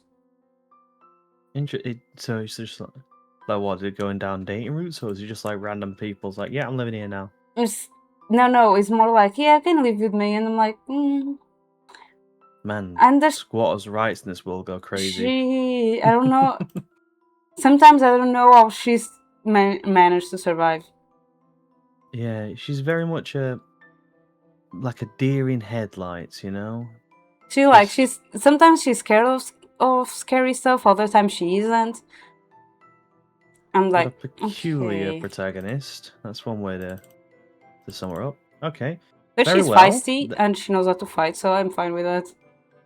She's feisty, knows how to fight, but doesn't know how to say no to people climbing through a window and living in her house. No, she said no, but then right. I chose that character, so they eventually got live together because he was actually an investigator, and like Yeah. the neighbor where we live was like the most dangerous one, so they put some investigators as like bodyguards for some people, and he was our bodyguard, but he was like, well, I'm gonna live with you. The other ones would just looking from afar, that one decided to be like, I'm gonna live with you. Oh. So that's Hmm. that. But Interesting. still, Well, now I know that if I guess if I want a house, I just have to like break into someone's home and say, "Can I live here?" And that's no. it. No. You Scotland probably Yard. you probably have a house, a free one even, Exactly. Squatters' rights. with bars and everything, Perfect. free food. Well, then that's my next plan. I'm coming over there and I'm gonna You- just live with you and you don't get a choice. I wonder, if you're in prison, you don't pay taxes. That is true. And you get paid and you got, accommodation. No You wonder can't so really many go people go to anywhere. jail. Some people do, actually. Some people do recommit because it's like less about going in first time, but when you've already been in there, it's very difficult to like repatriate yourself to society. So people just like, you know what, I'll just stay here. Yeah. So they go and commit more crimes to do so, which is sad of in of itself, I guess. That's how messed up the world is. Mm-hmm. And Anyway, reminds me a enough little bit of Fontaine, but okay. about- I don't think a little bit of a what? Sorry. Fontaine, Genshin. Oh, right. I see. Well, enough about world prison Yeah, economies. because I only have 1 hour left. Then I'm know, ending the let's- stream. It's Let's been crack 3 on with hours. this. I don't think so. We live for ourselves. That should be enough reason to make your own happiness your first priority. Wait, where am I? Besides, you can't make someone else happy if you're sad, right? What if someone was only living for the sake of being alive, unable to even enrich the lives of those around them? Dude, you're not even alive. You're in between life and death. You are a zombie like your brother.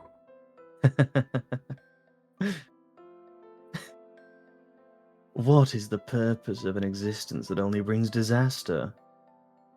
I wonder too. I'm not. Are you talking about Huh. yourself?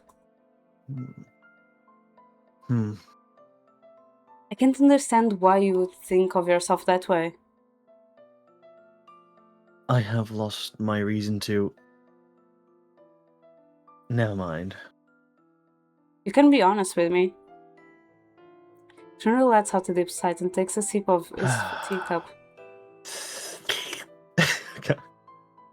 My brother The has British been arrived acting in- for the tea. I know. Hold on. Wait. Of course, I'd come for the perfect character. Like I should just like. There you go. My brother has been acting in both of our best interests. Although I have not stopped him, I disagree in his way of doing things. At first, he said we did those things to ensure our own happiness, but over time, he's become delusional. He justifies everything by saying he does it for me. Have you told him how you feel? No, I simply do not want to make these things more difficult for him. Still, you should consider how you feel too. Perhaps he would be better off without me. I am only a burden to him. Would that really make you both happy though? Doubt shimmers in Junora's eyes. It is too difficult to predict the outcome of something which has not yet happened.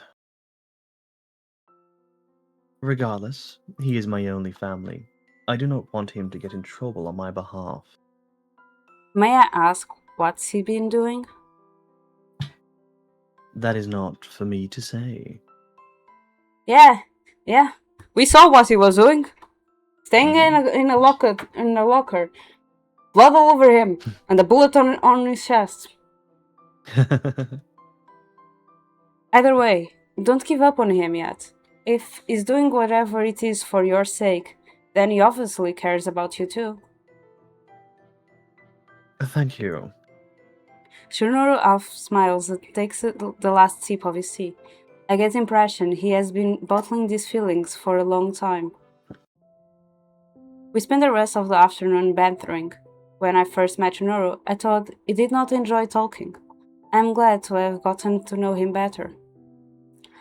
We have so much fun that I lose track of time, although I want to stay even longer. The sky is already getting dark.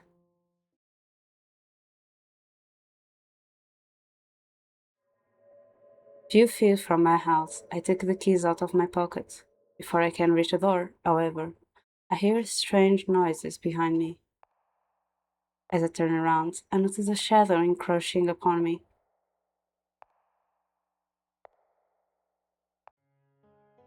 Although I'm steps away from the front door, I do not have enough time to open it and get away. I have to shake off the shadow first. Run.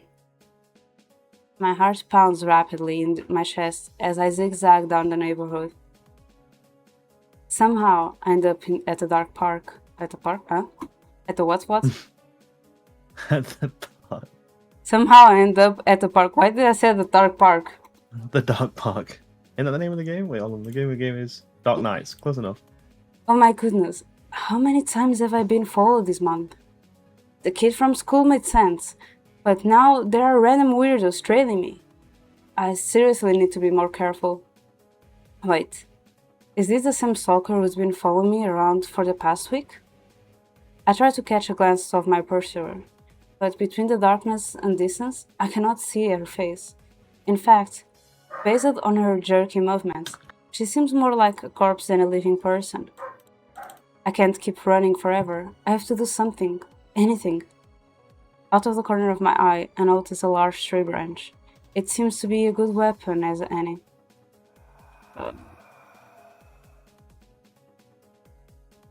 What do you want from me? Leave me alone already, you creep. Are you the one behind those disappearances? Hungry. My pursuer swiftly moves in front of me, her mouth wide open. She is really trying to hurt me. I can't hold back. When she is close enough, I trip her by kicking at her legs. She begins crawling toward me. When I try to move away, my leg is grabbed. Rotten, cold fingers dig into my skin as she leans forward to bite me. Panic jolts through me. In a reflex, smack her head away with the tree branch. Even after blood begins oozing from her forehead, my stalker does not let go. Although I hit her again, she does not stop trying to bite me. I hit her once more, this time mustering as much strength as I can. She lets go of my leg and falls to the ground with a hollow plop. Hollow plop? I pant, trying to catch my breath, and look at the scene before me. My heart nearly jumps out of my chest when I see the blood stained the tree branch. What have I done? What am I supposed to do now? A voice similar to the one from earlier calls out from Neri. I can't just stand around here any longer. I'm definitely not alone. I drop my makeshift weapon and make a run up for it. It is nearly 10 p.m. when I reach my house. I'm not very hungry after what just happened, but I quickly prepare a small meal to make sure I keep my strength up. I can't believe how daring my stalker got. Girl, it's not a stalker! I think you get attacked by the Night of the Living Dead. If they get up, who knows what happened to me? And even if they don't, I didn't kill them. Did I? No, they were already dead. Whatever happens, I have to report it to the police first thing in the morning. I decide to study before sleeping, hoping it will somehow calm my racing mind. After a while, I fall asleep from exhaustion. Next day. I must have fallen asleep while studying. It's finally Friday, huh? The break starts tomorrow. I have mixed feelings about it. I just don't know what I'll do with all the free time. I roll out of bed and put on my school uniform before going downstairs to make breakfast. Of course, I have to report the incident to the police. The person on the line tells me they patrolled the park a moment ago, but they saw nothing suspicious there. They've been getting more calls about weirds without any evidence. The demon rumors suddenly returned to my mind. I haven't gotten much out of Shinoru yet, but I'm sure I'm on the right track, even though the police don't believe me. I check the mailbox. There is a huge stack of papers because I have not emptied it for a while. Leaving the envelopes and advertisements in a pile, I take the newspaper to the couch with me. Lyoji will not be able to mock me for not keeping up to date today. I browse through the articles to find something more about the demon. It doesn't seem like anything else has happened lately. I spot a tiny advertisement on the corner of a page. Looking for vampire hunters. No experience required. Inquire if interested. These people sure are crazy. First they look for ghost exorcists. Now they want vampire hunters? Just like ghosts and demons, vampires are only make-believe. This is the first time I have ever talked of vampires being in the area. I have heard talk of vampires being in the area. It seems like the rumors escalate day by day. I continue browsing through the newspaper and find an update list of missing persons. There are still no announcements of anyone being found. The list only keeps growing. After finishing breakfast, I head to school. As usual, Ikuya greets me with her cheerful smile, and Ryoji joins us a minute later.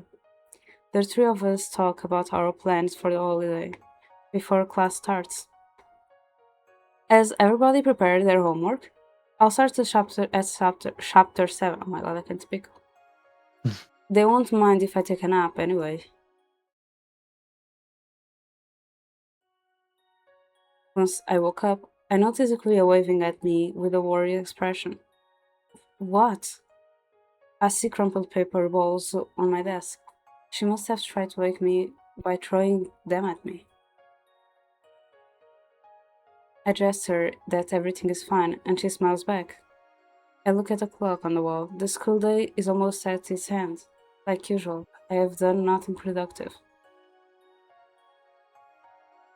With school finished for the day, the holiday breaks finally starts. Although I had planned on talking to Ryoji, it seems that he has already left. Ikuya must have told him to pack his things for their trip together. Clearing my mind of school-related thoughts, I lazily throw myself onto the couch. Now that I have time, I can investigate those disappearances with more detail. Shinoru has also been on my mind a lot lately. Now that I think about it, I visit him so often that I probably seem like a stalker. I decide to go to the library.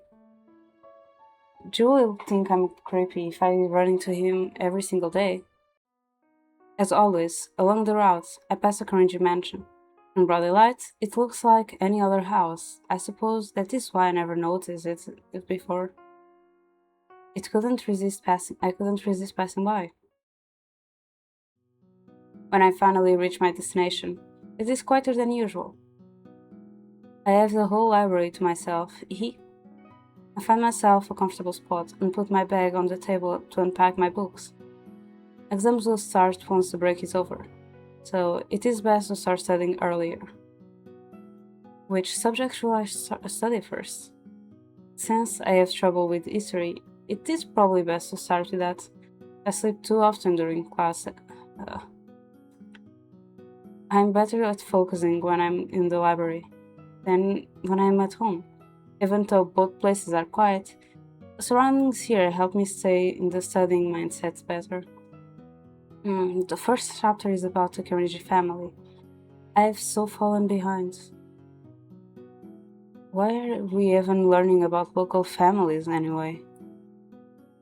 I sighed, but nonetheless decide to keep reading. The Kenichis reside in a mansion that was built in the 1702. Their home was practically burned down 70 years later, but then reconstructed in the 1840. A librarian passes by and glances at what I'm reading. Ah, the story of the Kirinji family. Do you know about them? Well, I've heard more rumors than facts. For instance, they were murdered by their fellow villagers because they were supposedly plotting something evil. They say if you pass by the mansion at midnight, you can hear the ghosts of the Kirinji family screaming for help. I've heard so many versions of that story, I don't know what to believe. These stories were supposedly passed down from the villagers of that time period, but they very well could have changed over time, so who knows what's true. Besides, dead men tell no tales. I guess I'll never find out what really happened then. Yes, you will. Yes, you will. You know, there is one more rumor I've heard, and it's pretty recent. They say one member of the Kirinji family survived it and is seeking revenge on the village to survive it, and is the oldest brother that is trying to get a revenge on the village. Mm-hmm. Something the demon people are talking about. The demon people are talking about is a family member. Is the occultist spreading that rumor though? There is no way corpses can come back to life. Zombies can. The librarian nods and lets out a sigh before walking away to continue her duties. Questions stuck up in my head as I stare at the history book. Wait a second. Could Junuru be a ghost? Oh no, girl.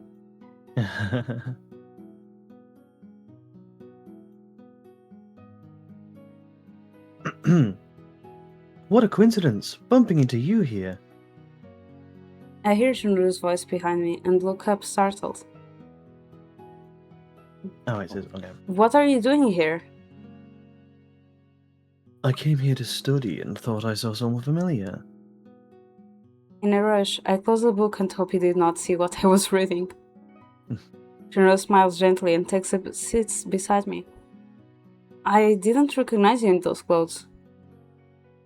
It is what I wear when I do not go to school. Even in his free time, he dresses nicely. Ah, I do not mean to disturb your studying. Please pretend I am not here. No, not at all. It's nice to have some company. Well, as long as you do not mind. I stare awkwardly at the textbook in front of me. Only a moment ago, I nearly concluded that Junuru was a ghost. What a silly thought. I peek at him from the corner of my eye. Junuru looks serious, and as he browses through his book, I'm curious about what he's reading. When he glances back at me, I quickly turn away. I stare at him for too long. He must have noticed. Are you stuck? Feel free to ask me for help. Junuru puts his book down and gives me his full attention. I might as well be straightforward. Well, do you know about the legend surrounding the famous Kirinji family and their mansion? Yes, I've heard of them. Good, you are them. Junuru's expression does not change. Is your house haunted by them? Junuru laughs softly at my question. You believe in ghosts, don't you?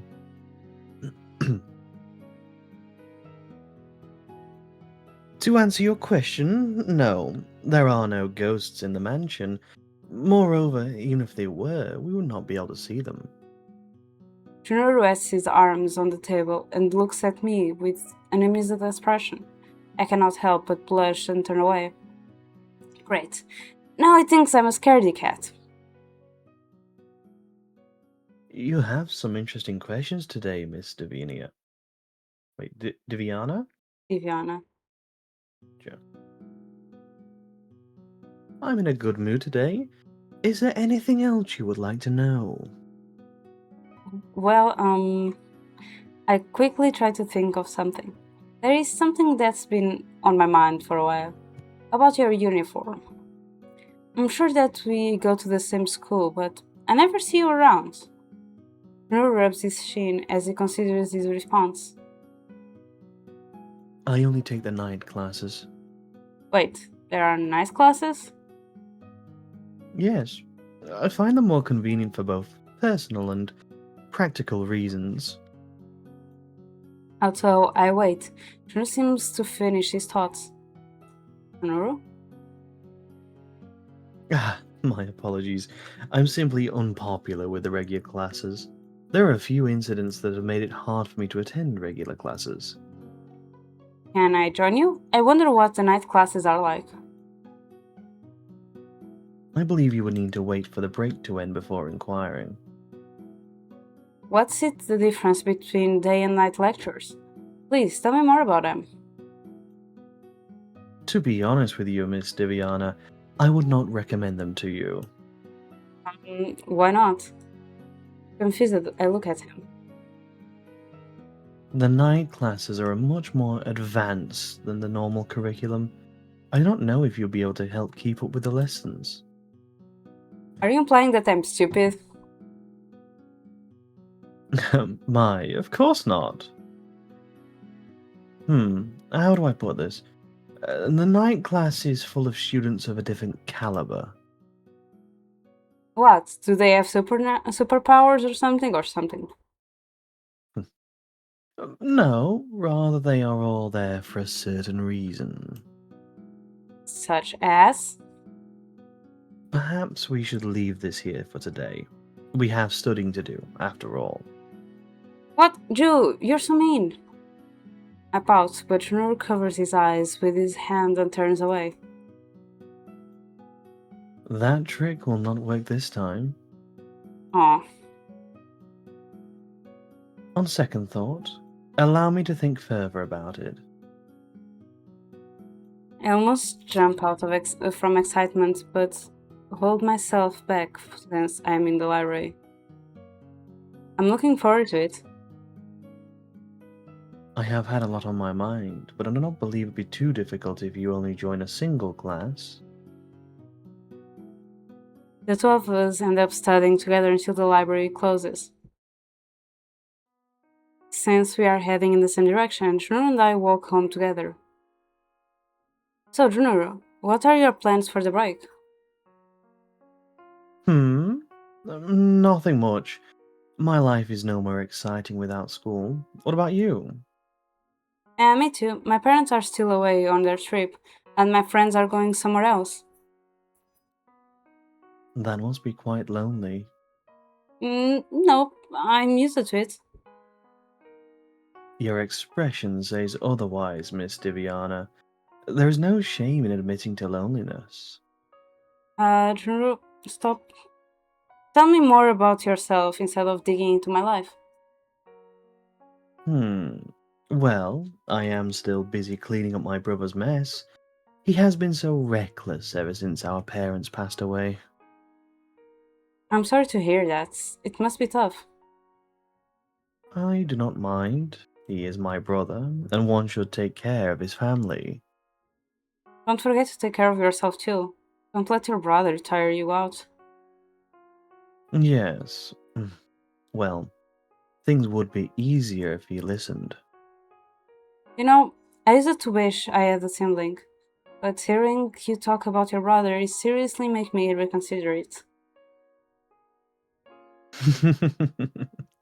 We have good times together too, of course. Before long, we find ourselves near the old mansion. However, we quickly notice someone standing in front of it on the street, staring straight at the structure. The odd man notices us the odd man notices us as we approach him, judging by his creepy gas mask and unusual clothing. It does not seem to be a local. The man's cold stare persists through me as he peers in our direction. What's with this guy? Everything about him feels so off. I turn to Junuru, who is frozen beside me. He seems equally disturbed by the man's presence.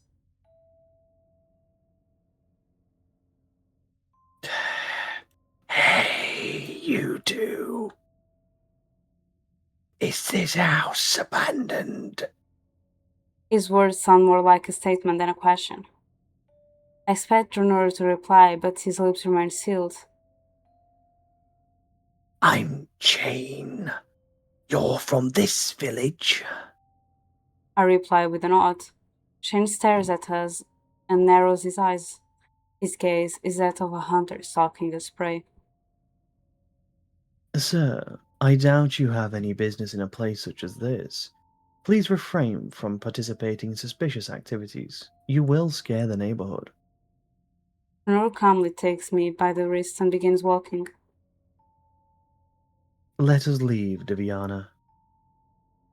The hair grows tenser as we slip past Shane. When I peer back over my shoulder, the mysterious man watches us until it disappears past the end. I cannot help but feel anxious. Junoro, where are we going? Somewhere that man cannot follow us. You're not going home? I don't feel comfortable with someone like that hanging around my house. Yeah, that makes sense. I suddenly realize that even with the glove on, Junoro's hand feels so cold. He must be quite disturbed. Junoro releases me as soon as he realizes how long he has been holding into me, and looks away, embarrassed. I'm so sorry for pulling you with me. I did not intend to. Don't worry about it. I want to get away from that guy as soon as possible too. It is getting late. Shall I walk you home? I blush at his suggestion and wave my hands. No, it's okay. I'm fine on my own. Having you walk alone while after running into someone like that would only make me worry. Well, since you insist, thank you. I smile at him. Also, we have not known each other for very long. Junor is often concerned about my safety. While I'm sure part of it is his gentlemanly personality, I believe he generally cares about me deep down. It feels nice to be around him. As we walk down the road, the sky starts to turn dark. Thank you for studying with me today. It was my pleasure. I actually go to the library quite often. Same, I like studying there. I could do it at home, but it's not the same. I don't have much planned for the break, so I'll probably end up at the library a lot. It's too bad my friends will be out of town. You know, you were right earlier. I guess I am kind of lonely. Maybe that's why I keep going to the mansion. I hope I haven't been bothering you. On the contrary, I welcome your presence. I have not spoken with someone so much in such a long time. I'm happy to have you around.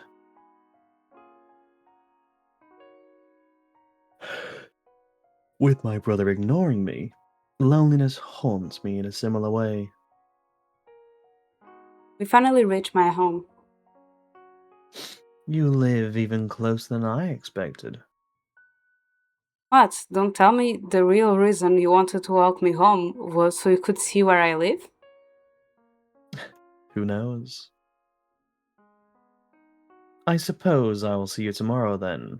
And please, know that you are welcome to visit me anytime. Sure, see you tomorrow. Actually, wait. The rumors have been getting stranger by the week. As you already know, you should not believe everything you hear. Do you mean the demon thing? I mean, in general, there are so many sides to each story, and the lines between reality and fiction will blur if you're not careful. Until you know the whole story, you should not come to a conclusion. Huh? I am simply implying that you should not concern yourself with the things happening in the village. All the guys say that.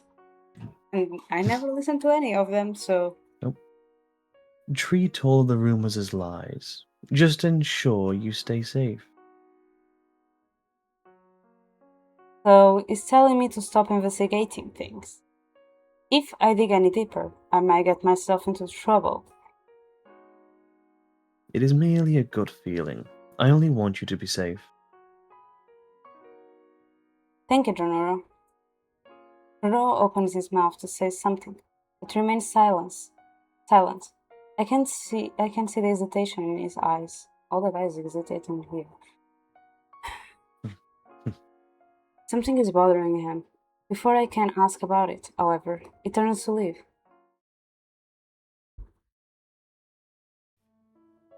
I wave goodbye and step into my house. After I close the door, I let out the light outside. I hope Drew will be okay with that creeper chain sulking around his home. When my stomach rumbles, I realize I have not eaten since lunch. I head to the kitchen to make something simple. I'm so hungry that I feel like eating a 10-course meal, but I don't have the patience to prepare all of that. After I finish cooking, I take a seat in the living room.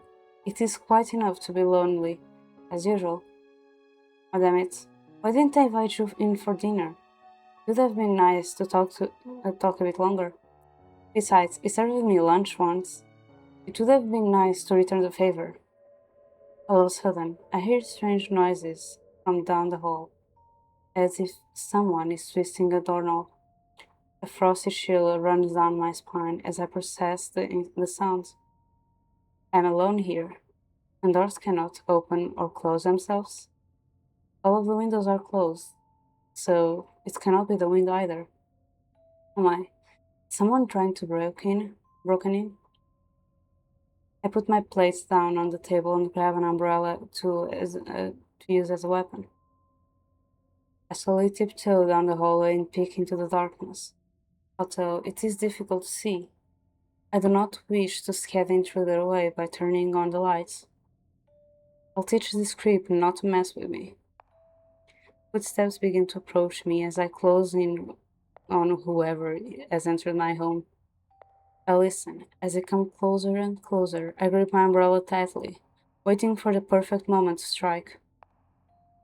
The time is finally right. I jump out and wildly swing my weapon around. Take this, you creepy stalker!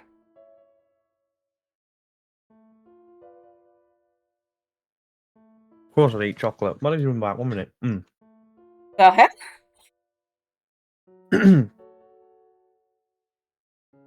I was eating chocolate. I thought it was done for a moment. Stop! It is only me.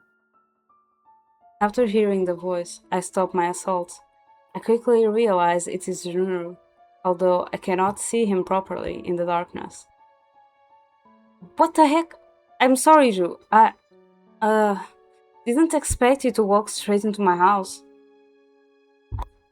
It is not my own fault. You made a It is my own fault. You made a fair assumption. Junuru stands up and rubs his chest. You are quite strong. That was a good hit. Does it hurt? I wrinkled your shirt.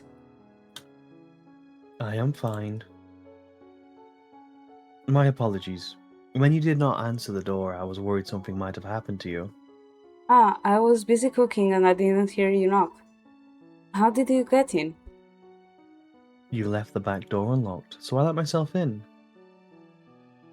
I put my hands on my cheeks in embarrassment. This is the second time I have left the door unlocked. Oh, sorry about that. So, what happened? As it turns out, I cannot go home at the moment. Don't tell me it's because of that Shane guy. Indeed it is. Unfortunately, I cannot find my brother either. I don't know where else to go. It is late, and he is supposed to be home today. I can help you look for him. We are not supposed to be outside after 9 p.m., remember? Are you really serious about following that rule? Even when your brother might be in danger? He is probably staying elsewhere. Either way, he should be fine. In any case, it is best to stay inside at this time of day. He's worried that his brother isn't home, but not that something might have happened to him. What? I apologize for taking up your time. I hope I'm not troubling you with being here. Well, I did want to invite him over anyway. Not at all. Please, feel free to stay the night. There's a guest room upstairs. Oh? Nuru gently gazes at me, but then frowns. I... He rubs the back of his neck and bites his lip. I totally understand if you feel uneasy with someone creeping around your place. We can report him later. This is the least I can do to help. Thank you for your hospitality. Only a moment ago, I could have sworn he seemed uncomfortable spending the night. Although I won't ask about it. I do not want to ruin his mood. Not a problem. I don't have people over often. So I'll need to prepare the guest room first, okay? Are you truly comfortable with me staying here? Of course. Make yourself at home. No need to be so polite. I must curry for dinner. Would you like to have some? While I appreciate the offer, I am not hungry. Oh, okay. If you want anything else, just let me know. I take a seat on the couch and continue eating my meal. Junru sits across from me and watches as I eat. It feels more than a little awkward. It has been ages since the last time I had a guest over. Even Queen Liaji hardly ever visits. Sorry. Are you sure you're not hungry? There's still a lot left. I appreciate your concern, but I ate something before I came over. Oh, I see. What about these cookies? They are fresh out of the oven. Please have one. Junru said it was full, but a cookie never hurt anyone. I hold the box in front of him, hoping he will take a few.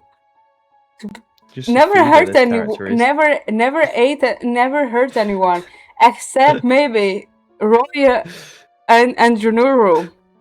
They can't process food like that. It's gonna hurt. That's the only besides silver. If they ingest normal food, well, okay, maybe Junuru, depending, he can tolerate. It doesn't hurt him as much as it hurts Roy, but it's gonna hurt. And you're force feeding him. It's gonna hurt. Just gonna keep trying to shove food down his gullet. He goes quiet for a moment, his expression frozen. Slowly, he takes one and looks at it, fascinated. If you really don't want one, you don't have to. Before I can finish my sentence, Junuru eats the treat. How is it? His expression does not change as he swallows. I cannot help but worry that he might not enjoy it. It is delicious and crunchy. I feel flustered as I watch him take another one. Oh, dude, no, you're being too polite. I gestured for Junuru to have more, but he says he is full. I am satisfied that he at least tried a few. Once I'm done eating, I begin to take care of the dishes. May I use your shower? Of course, no need to be so humble. Make yourself at home. Miss Diviana, although you are kind in letting me stay here, I hope you realize you should be wary about letting people in your house. We aren't strangers, are we? With a sigh, Junuru heads upstairs.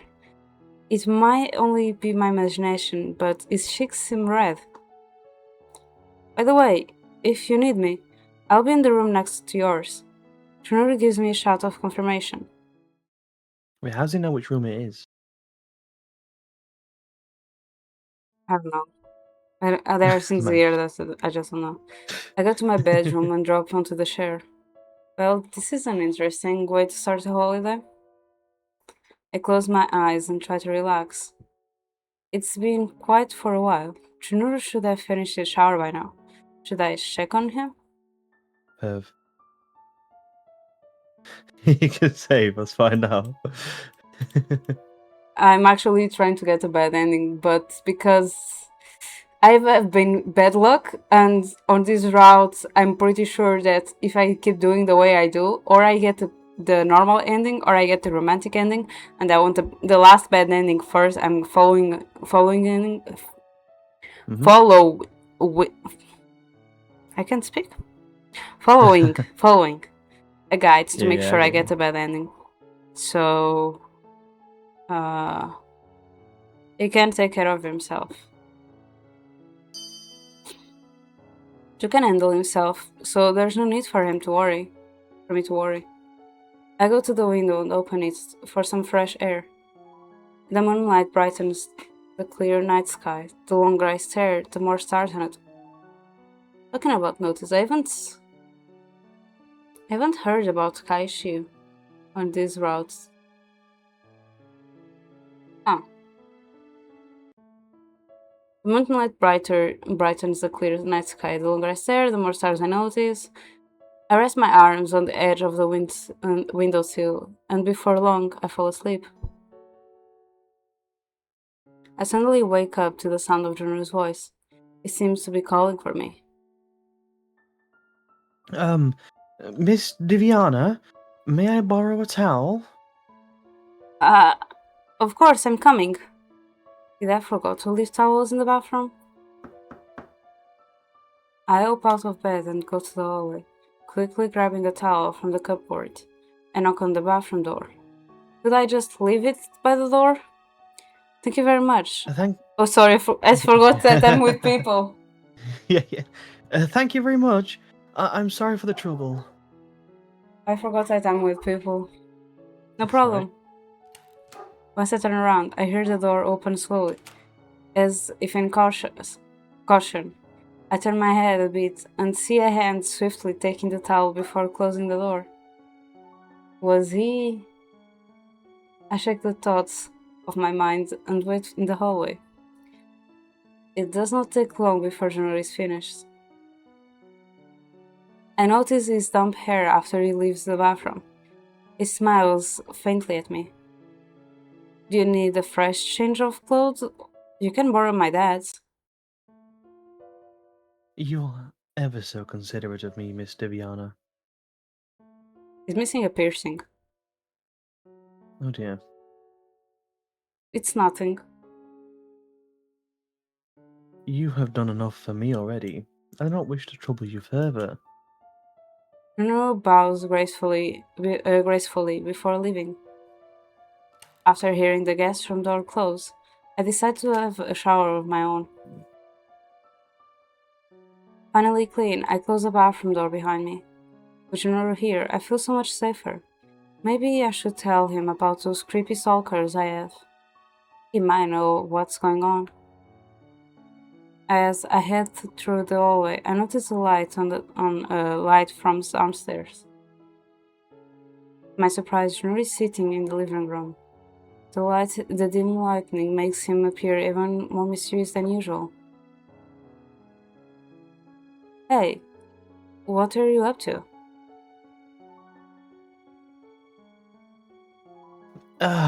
Miss Diviana. Unfortunately, my mind is so active that I'm unable to sleep. I can understand that. I get us a glass of water before sitting opposite Junor. A glass each. Anything you'd like to talk about?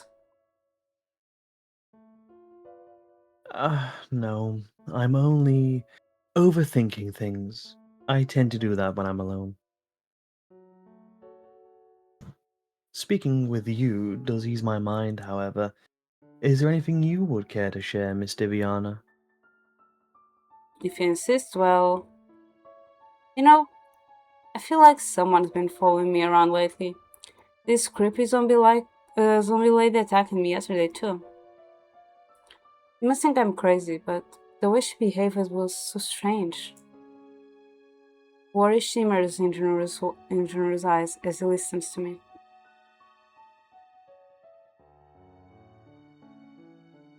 I don't think I will risk going out at night again.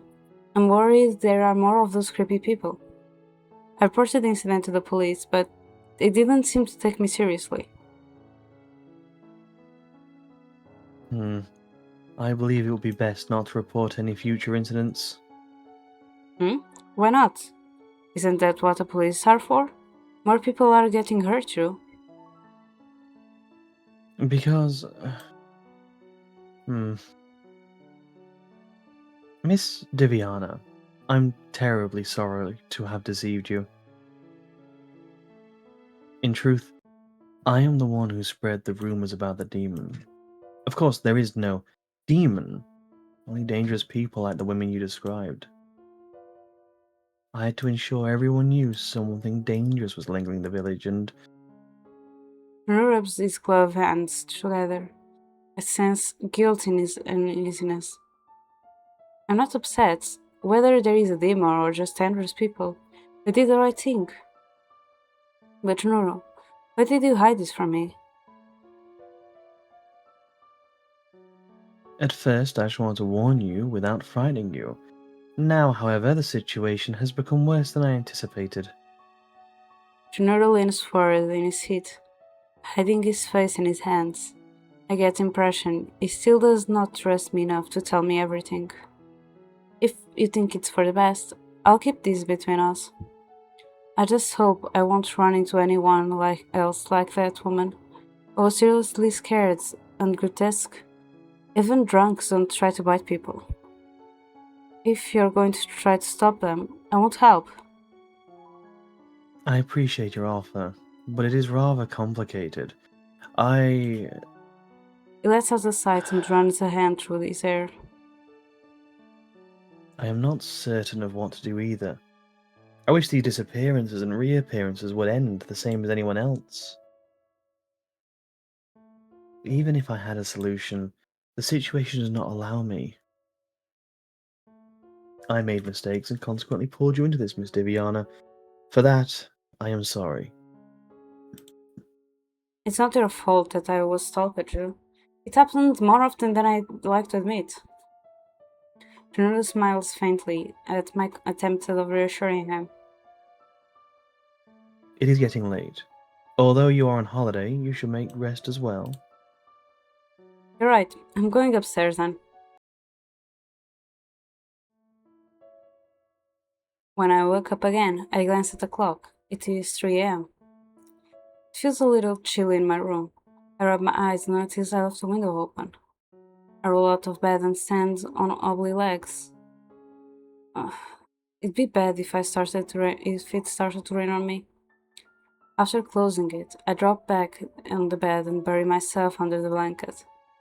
Not long after laying down, however, I feel annoyingly thirsty. I can't sleep like this. I head to the kitchen through the darkness. Since I live here forever, I can easily walk around with my eyes closed without bumping into anything. I hate waking up in the middle of the night. With my thirst quenched, I roll back into bed and let out a satisfied sigh. As I stretch my arms, I hit something unexpected with my hands. What the? I turn my head and find myself staring at Shunuru's back. What? Why is he sleeping in my... I look around and realize I entered the wrong room. Oh dear, oh no. Please tell me I didn't wake him. I sit carefully, trying not to wake him, but notice something's off. I cannot resist the urge to confirm it by reaching out and touching his bare hand. Oh my, he's really cold. Drew, hey, are you okay? His eyes remain closed, and he's unresponsive. I desperately call his name. Junuru, please wake up! As my panic begins to bubble over, Junuru finally stirs. What? Oh, Miss Diviana? He stares up at me in confusion before carefully sitting up. I take the opportunity to jump out of his bed and as quickly as possible. It's not what you think. I feel my cheeks heating up. There is no way to explain such an awkward situation. I was worried about you. Your body feels so cold. Not that I was trying to feel it. Oh my god. Oh, yet. This is how I am naturally. I gaze at him with disbelief before grabbing his arm to check again, but Junuru gently pulls away. I am sorry to have worried you, but I am completely fine. He slowly reaches out to stroke my hair, which only makes it harder for me to calm down. Okay. I am trying to think of something else to say when Junuru suddenly stiffens and shoves me away from him. Too stunned to respond to his sudden actions, I am shocked even further by a loud noise as Junuru jerks back. My heart plummets in my chest when I see who stands in the doorway. Cold, familiar eyes peer at Junuru and me over the barrel of the pistol. Creepy gas mask guy. Oh my god, that's a mouthful for me. I glance back to Junuru and notice a red stain growing on his shoulder. I sit back up in a panic, reaching towards the injury before pulling back, realizing how bad an idea it is. Drew, are you? I look up at his face, but he seems unbothered by what must have been a painful injury, instead glaring at his assailant. You won't get away this time. The simple words draw me out of my shock. I am turned back towards our attacker, positioning myself between the two men. Move. How dare you break into my house and attack Nuru? Just who do you think you are? Shane raises an eyebrow, whether at my question or my audacity, in the face of a gun. I do not know. Are you the one who's been making the villagers disappear? I then realize exactly what sort of person would commit such an act. My heart races in fear, but I continue shouting Junoro. You're the serial killer, aren't you? The one everyone's been talking about? Don't accuse people of crimes without proof. If you aren't the culprit, then why are you after Joe? Because I want to put an end to the murders, and he's your real criminal. I glance at my friend with disbelief. Instead of defending himself, Junuru meets my gaze for a moment, then turns away, looking sad. Joe? I am grateful for your kindness, Miss Diviana. Huh? Why are you saying that now? I am so sorry to have involved you in all of this, but he is telling the truth. Huh? Wait, Joe, that can't be true. Shane takes advantage of my confusion, rushing forward to forcefully yank me off the bed, and stabbing Junur in the heart with a dagger in the same fluid motion. I pull myself to my feet as quickly as I can, only to stare in horror as Junur calmly pulls the dagger out of his chest. Shane makes an irritated sound, stepping back and reaching onto his jacket. Junur gives me a small smile as he drops Shane's dagger to the ground. We may never meet again, Miss Diviana. I do not have time to reply before Shane pulls out his gun again, leveling it at Junuru. Junuru dashes to the window, opening it and leaping out into the night as Shane fires multiple shots in his direction. A few bullets hit him before he makes his escape. Shane and I race to the window, but it is impossible to see anything in the darkness. True. I can't believe. I sink onto the ground as my legs start to feel heavy. I ignore Shane as he makes another irritated noise, and holsters his gun before turning to pick up his dagger. Shane snorts, the sound distorted and strange through his mask. I can't believe you protected that thing. Drew is not the thing. He's my friend. The man sighs in irritation. When he speaks again, his tone is that of someone speaking to a particularly stupid child. Your friend isn't even human. He's a murderer, and you prevented me from stopping him. Funny enough, this is like the third time that he has been doing this to us. Yeah.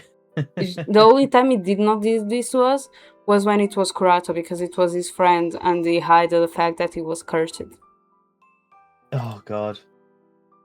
Oh god. I mean, oh he god. kind of did that. There was one of the endings that he kind of did that. Like, yeah,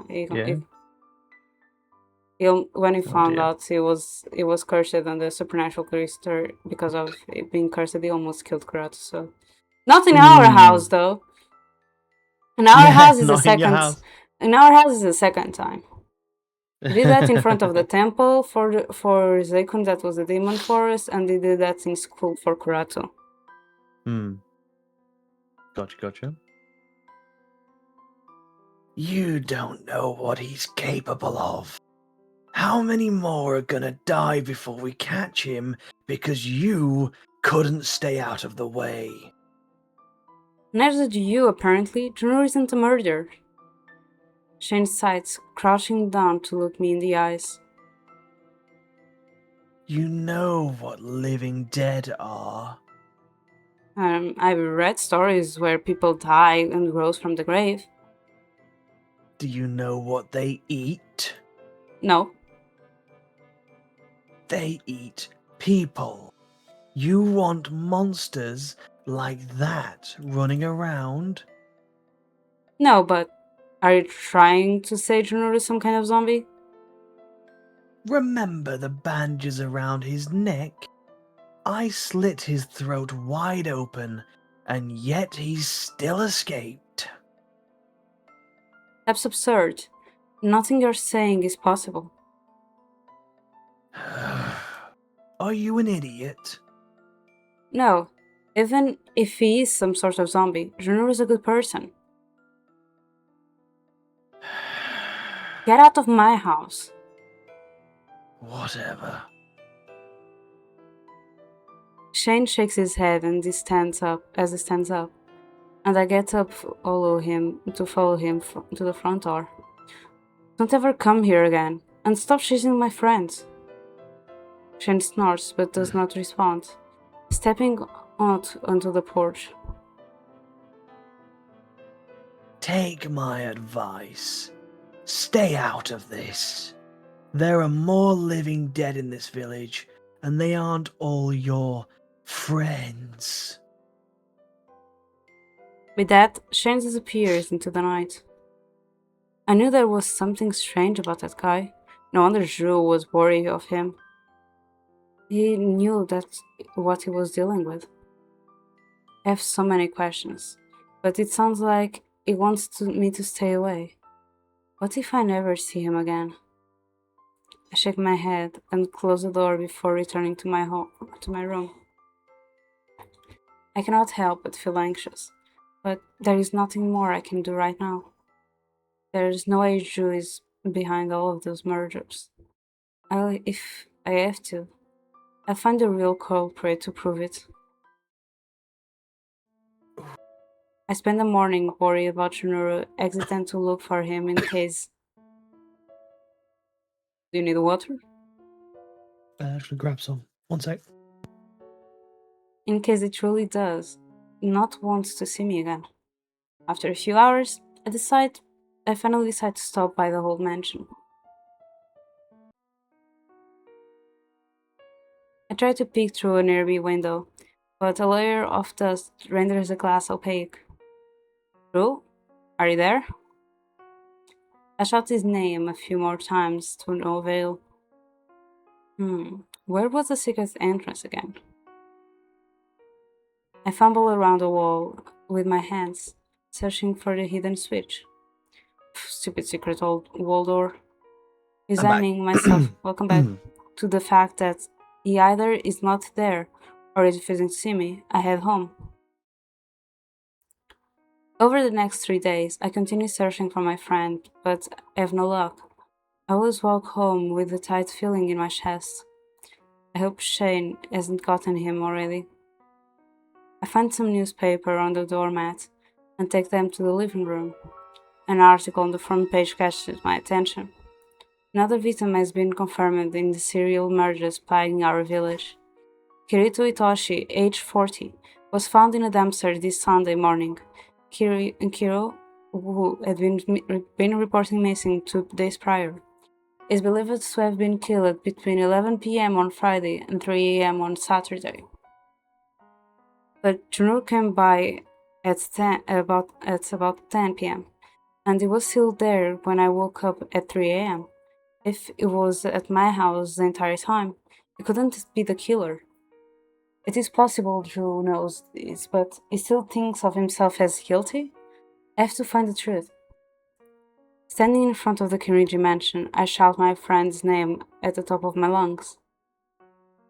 And I'm gonna end here. Hmm. He needs to have time to look for people. Alright, you're not on the screen. Hmm? I need to bring you to the screen. You gotta bring me over. Hi, everyone. It's just a voice. I'm just a voice in the void.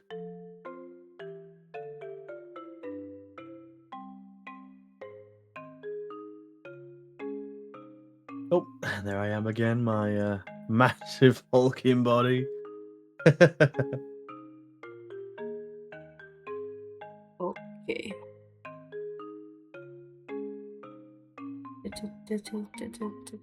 Skadi ended.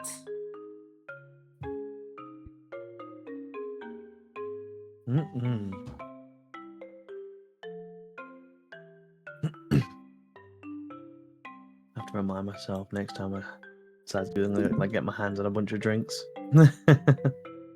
That was why it took some time longer, because I was drinking water.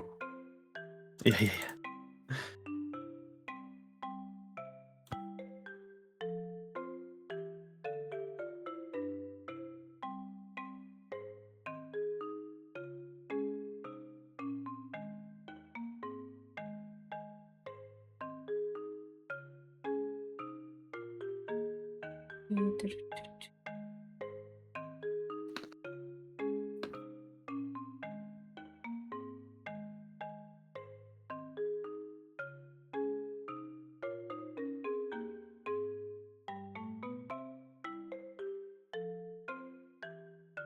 Honey is doing subs only.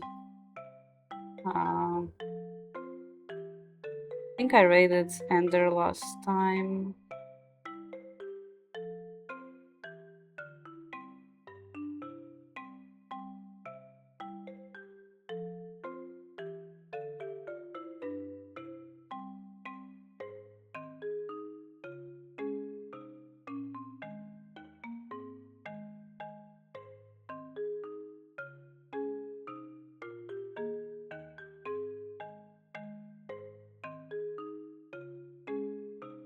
Where is the sound? Oh, there. I'm gonna rate Elf. She started not so long ago, and she's doing a donaton, and today is also her affiliate anniversary, so... Hey! Rate 2. Celebrate good times, come on. Rate 2. So that's a red message for who's sub and for who is on sub. And rate its health. See ya. Thank you so much to everyone who joined today. Thank you, Dex, for voice acting with me. See us on Nomi's stream later today. She starts at 7 p.m. GMT plus 1, 2 p.m. EST. Here is Nomi's. Please check Nomi out. Check Dex out too. And yeah, I'll be on Nomi's stream. Dex will be too. Besides that, see you all next week. Dex, you want to Mhm. promote yourself and say when you're next live? Of course, obviously, I'm Dextrusia Monochromatic Menace. I will be live tonight, later today, at 8 p.m. GMT. Actually, a little bit before. We'll be starting a tiny bit early. GMT with, or GMT a- plus 1? It's summertime. Just 0. No, it'd be BST, sorry, you're quite right. It'd be BST. Either way, it would also be UTC plus 00, UK time. You can find me over at twitch.tv/Dexterous. I'll be live on Sunhaven with April, and then around 10 o'clock our time, and again, plus 1 will be 11, swapping over to do Mecha Chameleon with Nomi, which will also be 5 p.m. EST. Oh, sorry, no, at 10, not 11. Yeah, at 10 this time. So that's when I'll Yeah, be I was doing a Nomi asking stream. because, like, since it's summertime, we passed to UCT Yeah. plus 1, GMT plus 1, and you are BST. Yeah, BBS2. Yeah. Oh, Bye-bye. that's it, the raid's out. No, they're still listening to you. Bye-bye. Bye-bye.